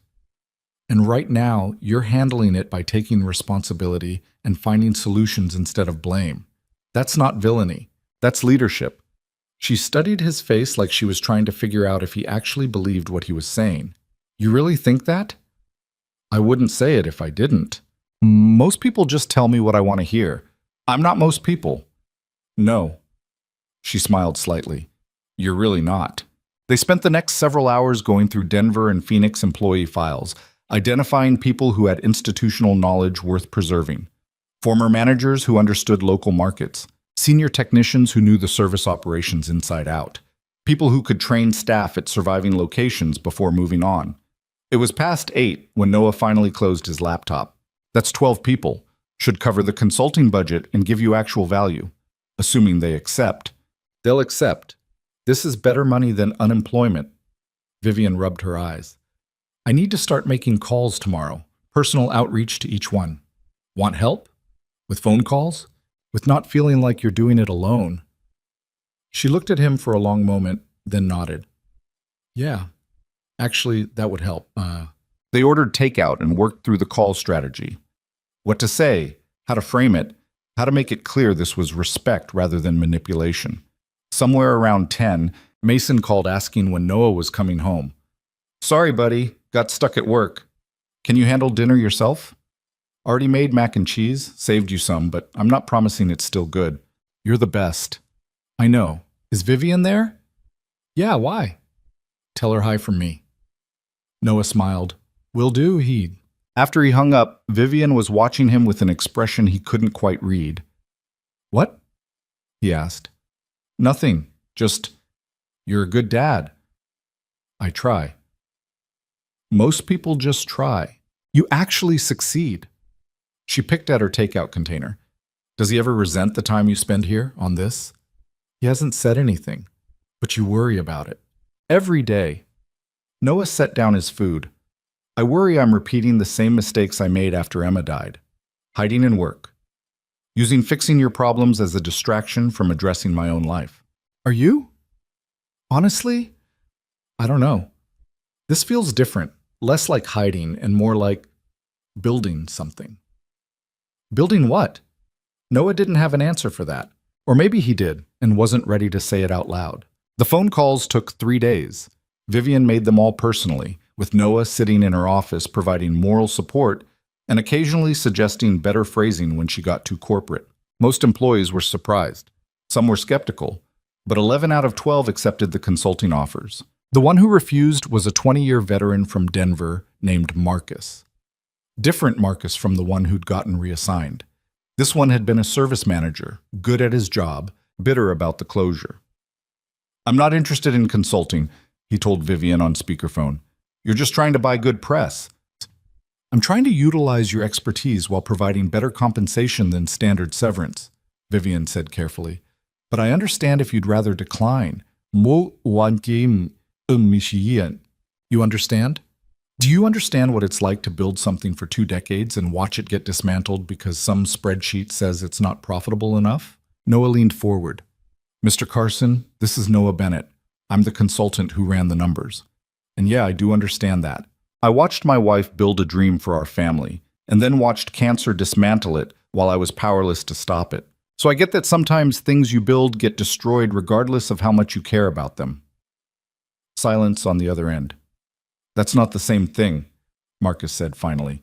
But his voice was quieter. No, it's not. Your situation's different, but the feeling of powerlessness probably isn't. And I'm not going to pretend this consulting offer fixes that or makes it fair. But it's better than nothing, and nothing is what most companies would give you. More silence. Then, fine, I'll take the damn consulting contract, but I'm not pretending to be happy about it. Nobody's asking you to be happy, Vivian said. Just professional. Ish. After the call ended, Vivian looked at Noah. That was either really good or really inappropriate. Probably both. You keep doing that, saying things I can't say. That's because you're worried about lawsuits and I'm just worried about being honest. Honesty's dangerous in business. So's dishonesty. At least honesty lets you sleep at night. The settlement went through. The consulting contracts were signed. Sterling Motors took the financial hit, but avoided the public battle. Industry publications moved on to other stories. The crisis passed into the background noise of corporate operations. But something had shifted between Noah and Vivian that neither of them was quite ready to acknowledge. It showed up in small ways, her texting him about non-work things, him staying later than necessary at her office. The way conversations drifted from business into personal territory without either of them noticing the transition. Mason noticed. Kids always noticed. You like her, he said one evening while Noah was making dinner. Who? Vivian, you like her like her. Noah nearly dropped the pan he was holding. What are you talking about? You smile different when you talk about her, like how you used to smile when you talked about Mom. That's completely different. If you say so. Mason returned to his homework with the satisfied expression of someone who just won an argument. Noah tried to explain that it wasn't like that Vivian was just someone he was helping, that comparing it to what he'd had with Emma was absurd. But the words stuck in his throat because some part of him recognized the truth in what Mason had said. He did smile different. He did think about Vivian more than necessary. He did look forward to Saturday dinners in ways that had nothing to do with the food, and that terrified him. Because Emma had been dead for 4 years, and Noah still felt like loving someone else would be betraying her memory. Like moving on meant leaving her behind. Like happiness without her was somehow dishonest to what they'd built together. He stood at the stove, stirring pasta and thinking about grief and guilt and how they'd tangled together until he couldn't separate them anymore. His phone buzzed. Text from Vivian. Quarterly reports came in. We're ahead of projections for the first time in 18 months. Thank you. He stared at the message, typed several responses and deleted them all. Finally settled on, that's all you. I just provided the map. 3 dots appeared. Disappeared. Appeared again. Maps don't work if nobody follows them. Dinner Saturday? I'm attempting roast chicken. Should I bring fire extinguisher as backup? Probably smart. Noah smiled at his phone like an idiot. Mason walked past and said, see? Different smile. Go do your homework. Already done. I'm just watching you be weird. I'm not weird. You're texting and smiling and stirring the same pot you were stirring 5 minutes ago. That's weird. Noah looked down. The pasta was definitely overcooked. Fine. I'm a little weird. It's okay, Dad. Weird's good sometimes. Mason grabbed a juice box from the fridge. Mom would like her, I think. The words hit Noah harder than expected. Yeah. Yeah, Mom always said you needed someone who could argue with you without you shutting down. Vivian argues with you all the time, and you just argue back. It's like you're both finally speaking the right language. Noah had no idea how his 8-year-old had become so perceptive. Noah had no idea how but it was starting to get unsettling. When did you get so wise? I've always been wise. You're just finally listening. They ate overcooked pasta and talked about school and movies and everything except what was actually on Noah's mind. Later that night, after Mason went to bed, Noah sat in the garage with the Shelby and tried to figure out when his life had gotten so complicated. He'd come to Raven Hollow to escape complications, to build something simple and stable for Mason, to honor Emma's memory by preserving the space they'd planned together. Instead, he'd somehow ended up saving a CEO's failing company, confronting his own grief, and developing feelings for someone he'd spent the first month trying to avoid. Emma would probably find the whole situation hilarious. She'd always said Noah overcomplicated simple things and oversimplified complicated ones. That his real talent was making everything harder than it needed to be, while insisting it was actually straightforward. He pulled out his phone and opened the photos. Found the one of Emma in this garage, paint swatches in hand, laughing at something he couldn't remember anymore. Her smile was bright and real and alive in ways no photograph could truly capture. "I don't know what I'm doing," he said to the picture, "with any of this. I think I'm helping her, but maybe I'm just helping myself. And I think I might be developing feelings for her, which feels wrong on about 12 different levels. But Mason says you'd like her, and he's usually right about people. So if you've got any advice from wherever you are, now would be a great time." The garage stayed quiet. No signs, no sudden clarity, just metal and tools and the ghost of a future that never happened. Noah put away his phone and got back to work on the Shelby, because that's what he did. When life got complicated, he built things with his hands until his brain quieted down enough to function. Some habits were harder to break than others. Saturday came wrapped in early autumn cold. Noah and Mason showed up at Vivian's apartment with apple pie and jackets they'd need for the walk home. Vivian answered the door looking frazzled. "The chicken is possibly ruined," she announced. "I don't know what happened. I followed the recipe exactly." "Did you remember to turn on the oven?" Noah asked. She paused. "That would explain some things." Mason started laughing. Vivian tried to look offended, but ended up laughing too. They ordered pizza instead and ate it on her couch while rain hammered against the windows. Mason fell asleep early, exhausted from a week of school. Noah covered him with a blanket and sat back down next to Vivian. "I'm a disaster," she said, gesturing at the kitchen. "I can run a corporation, but I can't cook a chicken. Different skill sets. I used to cook all the time, before everything got complicated." She picked at the pizza crust. "My mom taught me. We'd spend Sunday afternoons trying new recipes. It was our thing." "What changed?" "She died, and cooking alone felt wrong, so I just stopped." Vivian set down the pizza. "Kind of like how you stopped a lot of things after Emma died, I'm guessing." "Yeah, lots of things." "Are you starting again? The things you stopped?" Noah thought about it. "Some of them, slowly." Like what?" "Like caring about people outside Mason. Like building things that matter instead of just building things to stay busy. Like imagining a future that isn't just survival." Vivian turned to look at him. "Is that what this has been? You imagining a future?" "Maybe. I'm not sure yet." "Would that future include—" She stopped, shaking her head. "Never mind. That's not appropriate to ask." "What were you going to ask?" "Nothing. Forget it." But Noah knew what she'd been about to ask, because he'd been asking himself the same question for weeks. "I think it could," he said quietly, "if we're both asking the same thing." Vivian's expression shifted. "Bennett, I'm not saying I have answers. I'm just saying I'm not opposed to figuring them out." He paused. "But slowly, because I haven't done this since Emma and I don't know how to do it right."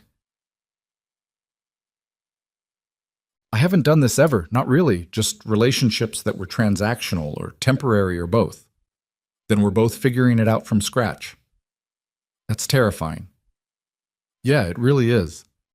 They sat there on the couch, rain falling outside, Mason sleeping peacefully nearby, both of them balanced on the edge of something that felt significant and fragile and maybe worth protecting. "I don't want to ruin this," Vivian said finally. "Whatever this is, you've become important to me, both of you. I don't want to mess it up by wanting more." "Well, what if wanting more is what makes it worth protecting?" "That's optimistic." "I'm not usually optimistic, but sometimes you meet people who make you want to be." Vivian smiled. "When did you become poetic?" "I've always been poetic. You just started noticing." She laughed, and the sound filled the apartment with something that felt like hope. They didn't kiss, didn't make grand declarations, just sat together while rain fell and the future stayed uncertain, and neither of them felt quite so alone anymore. Sometimes that was enough. 3 months became 4, then 5.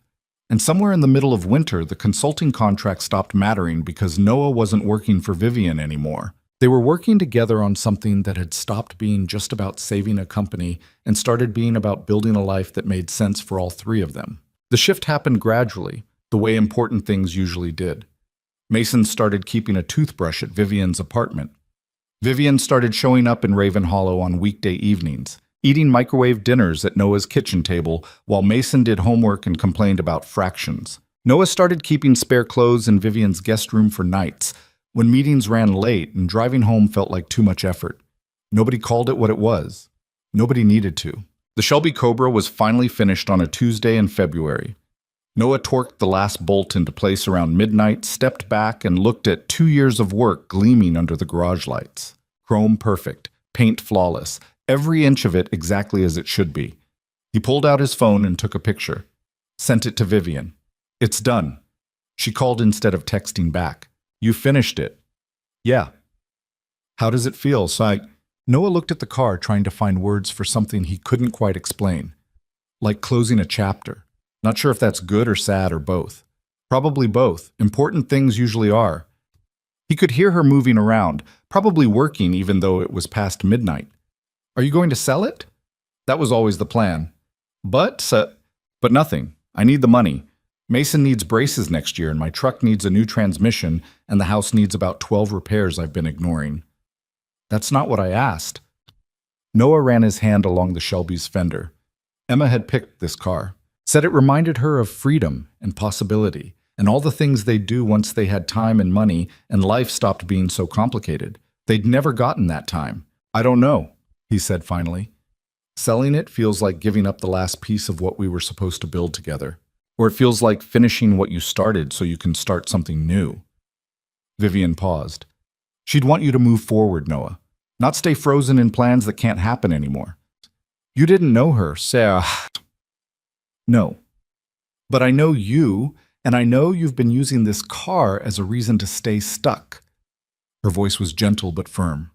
"It's beautiful work. It honors her memory. Now let it go do what it was meant to do. Let someone else love it the way she would have wanted." Noah closed his eyes. "When did you get so wise?" "I had a good teacher. Stubborn mechanic who kept telling me hard truths until I finally listened. I'm not a teacher. You're exactly a teacher. You just teach by doing instead of talking." He could hear her smiling. "Come to the city tomorrow. Bring Mason. We'll celebrate finishing the Shelby properly." "It's a school night." "So? Sometimes school nights need celebrating too." After they hung up, Noah stood in the garage for another hour, just looking at the car. Emma's dream car. Their future car. The symbol of everything they'd planned and never gotten to live. Vivian was right. He'd been using it as a tether to the past, something he could point to and say he hadn't given up on what they'd built together. But Emma was gone. The future they'd planned was gone. And holding on to symbols didn't change that. The next morning, Noah called a collector he knew from his Chicago days. The man offered $240,000 without hesitation. Noah accepted before he could talk himself out of it. At dinner that night in Vivian's apartment, Mason asked about the car. "I sold it," Noah said. "Gets picked up next week." Mason's eyes went wide. "Really? But you've been working on it forever." "Yeah, but forever has to end sometime." "Are you sad?" "A little, but also relieved, I think." Noah looked at Vivian across the table. "Sometimes holding on to things too long hurts more than letting them go." Vivian met his eyes and smiled in a way that said she understood exactly what he meant. Mason thought about it while chewing pizza. "What are you going to do with the money?" "Fix the house, fix the truck, put some aside for you." Noah paused. "And maybe take a vacation. Haven't done that since before your mom got sick." "Can Vivian come?" Noah hadn't expected that. "I don't know, maybe. You should ask her." "I'm sitting right here," Vivian said. "You can just ask me." Mason looked at his father expectantly. Noah felt suddenly like he was 16 again, fumbling through asking someone to prom.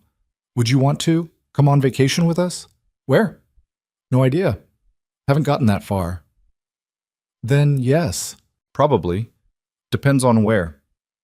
She was trying not to smile too wide. "Ask me again when you have actual plans." "Deal." After Mason fell asleep that night, Noah and Vivian sat on her balcony despite the cold, watching the city lights and talking about nothing important. I'm proud of you, Vivian said eventually, for selling the car. I know that wasn't easy.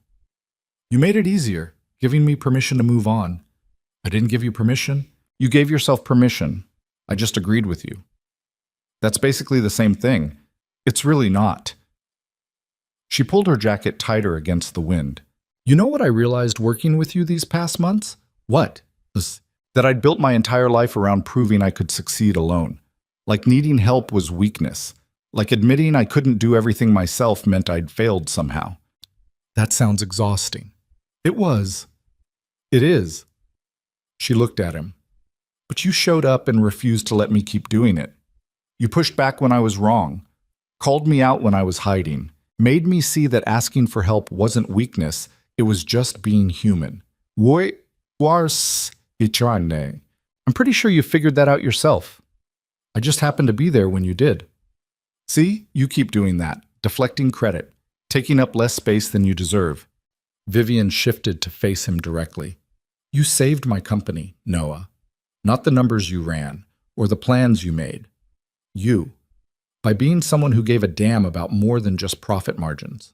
By treating me like a person instead of a position. I didn't save your company. You did. I just held the flashlight while you did the work. Bennett. What? Shut up and take the compliment. He smiled. Fine. Thank you. You're welcome. They sat in comfortable silence, the kind that only came from people who'd learned each other's rhythms. The city hummed below them, oblivious to small moments on random balconies that somehow meant everything. I think I'm falling in love with you, Vivian said suddenly. I'm not sure. I've never really been in love before, so I don't have a reference point. But I think about you constantly. I miss you when you're gone. I want you to be proud of me. That feels like it might be love. Noah's heart did something complicated in his chest. That definitely sounds like love. Is that okay? Me saying that? Yeah, it's okay. Are you going to say it back, too? I don't know if I can yet. Not because I don't feel it, but because the last time I said those words to someone, I lost her. And some part of me is terrified that saying them again is inviting the same thing to happen. Vivian reached over and took his hand. I'm not Emma. I can't replace her, and I wouldn't try. But I'm here, and I'm not going anywhere unless you want me to. I don't want you to go anywhere. Then I won't. It wasn't a declaration. It wasn't poetry. It was just two broken people admitting they'd found something worth protecting in each other. Sometimes that was enough. Sterling Motors' next quarterly report showed profit for the first time in 2 years. Not huge profit, but sustainable numbers that proved the restructuring had worked. The board meeting where Vivian presented the results was almost boring in its lack of drama. James actually congratulated her, though it looked like the words caused him physical pain. Noah sat in the back of the conference room, not really needed, but there anyway, because Vivian had asked him to be. After the meeting, several board members approached him, asked about his consulting rates, whether he'd consider taking on other clients. Noah politely declined all of them. You could make real money doing this, one of them said. Corporate restructuring consultant. You have a gift for it. I'm a mechanic, Noah said. This was a one-time thing. That seems like a waste of talent. Maybe it was. But Noah had learned the hard way that talent wasn't the same as calling. He was talented at a lot of things that made him miserable. Being a mechanic, building things with his hands, those were the things that actually made him feel whole. Vivian found him afterward in her office. They're trying to poach you. Yeah, not interested. Why not? You'd be good at it. Better than good. Because I don't want to do this for everyone else. I wanted to do it for you. There's a difference. She smiled. So what now? Your contract technically ended 2 months ago. We just kept ignoring that. I noticed. Are you going back to Raven Hollow full-time? Back to being just a mechanic? Noah thought about it. I don't know. Haven't figured that part out yet. Figure it out with me. What does that mean? Well, Vivian walked to her window, looking out at the city she'd spent 8 years conquering. It means I'm tired of living in this tower alone. It means Mason asked me last week if I'd ever considered moving somewhere quieter. It means I've been thinking about what life looks like when you stop running from grief and start building towards something else. Are you saying you want to move to Raven Hollow? I'm saying I want to be wherever you and Mason are. If that's Raven Hollow, fine. If it's here, fine. If it's somewhere completely different, also fine. She turned back to face him. I spent years building an empire. Maybe it's time to build a life instead. Your company will survive without me physically being here every day. That's what good infrastructure does. It runs itself. She moved closer. I'm not saying quit immediately. I'm saying start transitioning. Train someone to take over day-to-day operations. Actually take that vacation we talked about. Figure out what we want our lives to look like instead of just reacting to what they've become. Noah processed this. You're serious? Completely. What about your warehouse, the cars you restore? I'll keep it. That's mine. But I can restore cars anywhere that has garage space and an internet connection. She smiled slightly. Raven Hollow has both of those things. Last time I checked. It does. Then what's stopping us? Nothing, I guess, except figuring out the details. Details are easy. Deciding to do it is the hard part. Vivian took his hand. So are we doing this? Building something together that's more than just business? Noah thought about Emma, about what she'd want for him and Mason, about whether loving someone new meant betraying her memory or honoring it by not staying frozen in grief. He thought about Mason's notebook full of Emma's quotes, one in particular. The best way to honor someone you've lost is to keep living fully, not to stop living in their memory. Emma would want this. She'd want him to be happy. She'd want Mason to have someone who cared about him beyond obligation. She'd want their life to be more than just surviving. Yeah, Noah said. We're doing this. Vivian kissed him. It was the first time, careful and tentative and perfect in its imperfection. When they broke apart, she was smiling. Took you long enough. I'm slow. You knew that when you hired me, Seb. I didn't hire you. You forced your way into my life with stolen cars and stubborn logic. Details. They stood there in her office, the city sprawling below them, both aware that everything was about to change, and neither of them quite sure how, but willing to figure it out together. Mason's reaction to the news was characteristically blunt. Finally, I was wondering when you two were going to figure it out. You knew? Noah asked. Dad, everyone knew. You were the only ones being weird about it. Wasn't being weird. You were extremely weird. Vivian was trying not to laugh. Okay, maybe a little weird, Noah admitted, but it's complicated when you're a grown-up. Everything's complicated when you're a grown-up. That's why being a kid is better. Mason looked at Vivian. Are you going to move to our house or are we moving to your apartment? Neither yet. We're going to figure it out slowly. That's boring. You should just move in. You're already there half the time anyway. Mason, Noah warned. What? It's true. Mason returned to his homework. But whatever. Grown-ups always make things more complicated than they need to be. Over the next few months, they did exactly what Mason suggested, just slowly enough that it felt intentional rather than rushed. Vivian started spending weekends in Raven Hollow, then long weekends, then full weeks. She set up a home office in Noah's spare room and discovered she could run Sterling Motors remotely better than she'd run it from her tower office. Being away from the day-to-day drama let her see patterns she'd missed before, opportunities she'd been too busy to notice.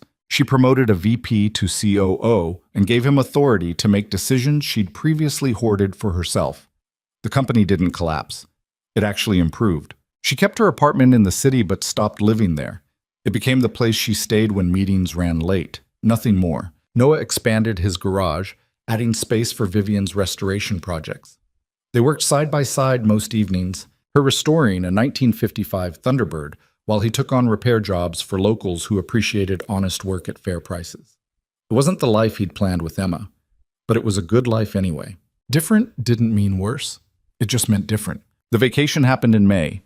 2 weeks in Colorado, just the three of them, hiking trails Mason complained about for the first mile before declaring amazing by the third. They stayed in a cabin with no Wi-Fi and spotty cell service, and Vivian only checked email twice the entire time. One afternoon, while Mason was fishing in a nearby stream, Vivian turned to Noah on the cabin's porch. "I need to tell you something."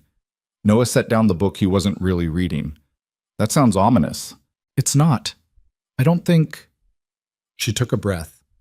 "I'm thinking about selling Sterling Motors. Not immediately, but in the next year or two, while it's profitable and stable, while I can get good value for it." "Why?" "Because I realized something working with you. I built that company because I was running from grief and proving I could succeed alone. But those aren't good reasons to keep doing something once you've achieved it." She gestured around them. "This is what I actually want: time, space, freedom to work on things that matter without board meetings and shareholder expectations." "What would you do instead?" "Restore cars. Consult occasionally for companies that need restructuring. Maybe teach somehow. Pass on what I learned." She looked at him. "Build a life with you and Mason that's about more than just survival or success. Just living." Noah thought about that, about what living actually meant versus what he'd been doing for the past 4 years. "I think that's the smartest thing you've ever said." "Really?" "Really. You've been chasing your parents' approval through success they never got to see. But you already proved yourself. You don't have to keep proving it forever." Vivian leaned against him. "When did you get so wise?" "I had a good teacher, stubborn CEO, who kept pushing me to face things I was avoiding." They sat on the porch watching Mason fish with more enthusiasm than technique, both of them thinking about futures that were finally starting to feel possible instead of terrifying. That night, after Mason went to bed, Noah found Emma's photo on his phone, the one from the garage, paint swatches in hand, laughing. "I think you'd like her," he said quietly. "She's stubborn and dramatic and makes everything more complicated than it needs to be. But she's also kind and patient with Mason, and she doesn't try to replace you. She just exists alongside the memory of you, which feels right somehow." The photo didn't answer, but Noah didn't need it to. He'd already figured out what Emma would say. She'd say she was proud of him, for surviving, for healing, for letting someone new in without erasing what they'd built together. For teaching Mason that love didn't end just because people died, it just changed shape. She'd probably also say it took him long enough to figure it out. Noah smiled and put away his phone. The Shelby's buyer sent photos a month after taking delivery. The car was perfect, maintained with obvious care, exactly as it should be. Noah looked at the photos and felt grateful instead of sad. Emma's dream car was out there being loved by someone else. That was exactly what dreams were supposed to do. Exist in the world, bring joy, keep moving forward. Sterling Motors sold 18 months later for more than Vivian expected and less than she'd once thought she needed. She split the proceeds between investments, a sizable donation to a cancer research foundation in Emma's name, and a fund for Mason's college education that was generous enough to make Noah uncomfortable until she explained that family took care of family. They bought a house together on the edge of Raven Hollow, bigger than Noah's old place, with garage space for both their projects and a yard where Mason could actually run around without hitting the neighbor's fence. It wasn't a mansion, it wasn't even particularly fancy, but it was theirs. The old house, the one Noah and Emma had planned to renovate together, he sold to a young couple just starting out. They promised to keep the garage, to respect its history. Noah gave them his blessing and meant it. Moving forward didn't mean forgetting. It just meant making room for new memories alongside the old ones. Mason was 10 when he asked the question Noah had been waiting for. They were in the garage, Mason supposedly helping, but mostly just asking questions and getting in the way, when he suddenly said, "Do you think Mom would be mad that you're with Vivian now?" Noah set down his wrench. "What do you think?" "I think she'd be happy you're not sad anymore. But I don't know for sure because I can't remember her as well as I used to, and that scares me." "What?" Noah pulled Mason into a hug. Forgetting what she looked like isn't the same as forgetting who she was. The important parts are still there. Her love for you. The things she taught you. The way she saw the world. But I'm scared I'll forget those things too. Then we'll keep reminding you, me and you and Vivian. We'll tell you stories and show you pictures and make sure you know exactly who your mom was and how much she loved you. Mason was quiet against his chest. Then, "Does Vivian mind that we talk about Mom?" "No, she encourages it. because she knows your mom is part of what made you who you are, and she loves who you are. Do you love her, Vivian? Noah had been waiting for this question too. Yeah, I do. Good, I love her too. Mason pulled back. Is that okay? It's more than okay, it's perfect. They went back to work on the car they were restoring together, a 1972 Ford Bronco that Vivian had bought as a surprise for Mason's future 16th birthday. The kid didn't know yet. They were going to restore it together over the next 6 years, building something piece by piece that would be ready when Mason was. That's what families did. Built things together, fixed what was broken, made plans that stretched into futures they couldn't quite see yet, but believed in anyway. Later that night, after Mason went to bed, Noah and Vivian sat on their back porch, watching stars that were actually visible out here, away from the city lights. He asked if I love you, Noah said. What'd you tell him? The truth, that I do. Vivian took his hand. Are you saying it to me or just reporting it? Noah turned to look at her. Really look at her. The woman who'd tried to destroy his life and ended up saving it instead. Who'd fought him and pushed him and refused to let him stay frozen in grief. Who'd loved his son like her own and never tried to replace the mother he'd lost. I love you, he said. For real. Not complicated or confused. Just love. She smiled and it transformed her face into something unguarded and genuine. I love you too. Have for a while. Was just waiting for you to catch up. I'm slow. I know. That's part of your charm. They kissed under stars that didn't care about corporate empires or tragic pasts or any of the complications humans invented to make life harder than it needed to be. When they broke apart, Vivian said, So what's next? We've rebuilt your life, saved my company, survived Mason's wisdom. What do we do now? Noah thought about it. We keep building, whatever that looks like. Together. That's not very specific. I'm a mechanic, not a poet. You're both. You just don't admit it, Rita. Fine. We keep building specific things. Good things. Things that matter to us and Mason. We help other people when we can. We restore cars and eat too much pizza and take vacations without checking email. We live. Not just survive. Actually, live. That's better. Thank you. You're welcome. They sat there holding hands, talking about nothing and everything, making plans that were half serious and half jokes, building a future one conversation at a time. Because that's what love was, Noah had learned. Not grand gestures or perfect moments, just showing up, being present, choosing each other over and over even when it was hard, even when grief made things complicated, even when the future was uncertain. Emma had taught him that the first time. Vivian had reminded him the second time. And Mason had made sure he didn't forget. Some lessons were worth learning twice. The garage lights were still on when Noah finally came inside after midnight. The Bronco sat there half-finished, patient, waiting for him and Mason to build it into something whole. Behind it, Vivian's Thunderbird gleamed, nearly complete, just needing final touches. Noah turned off the lights and locked up, thinking about cars and people and how both needed careful attention and patience to become what they were meant to be. In the morning, he'd wake up to Mason complaining about breakfast and Vivian stealing his coffee and all the beautiful chaos of a life that was nothing like he'd planned and somehow better than anything he could have imagined. He'd lost Emma. That grief would never fully disappear. But he'd found Vivian and rebuilt himself and learned that the human heart was bigger than anyone expected. Big enough to hold memories of people who died and love for people who were still here. Big enough to break and heal and break again and still keep beating. That was the thing about survival nobody told you. It wasn't about becoming who you were before tragedy hit. It was about becoming someone new who carried the past without being crushed by it. Someone who could love again without betraying the first love. Someone who could build a future while honoring the one that never happened. Noah had been so afraid that moving forward meant leaving Emma behind. But she was still there in the garage she'd dreamed of, in the son she'd raised. And the lessons she'd taught about kindness and courage, and not letting fear keep you frozen. She was still there, just not in the way that hurt anymore. Vivian was waiting for him in their bedroom, reading a book about restoration techniques that she'd probably memorized by morning. She looked up when he came in.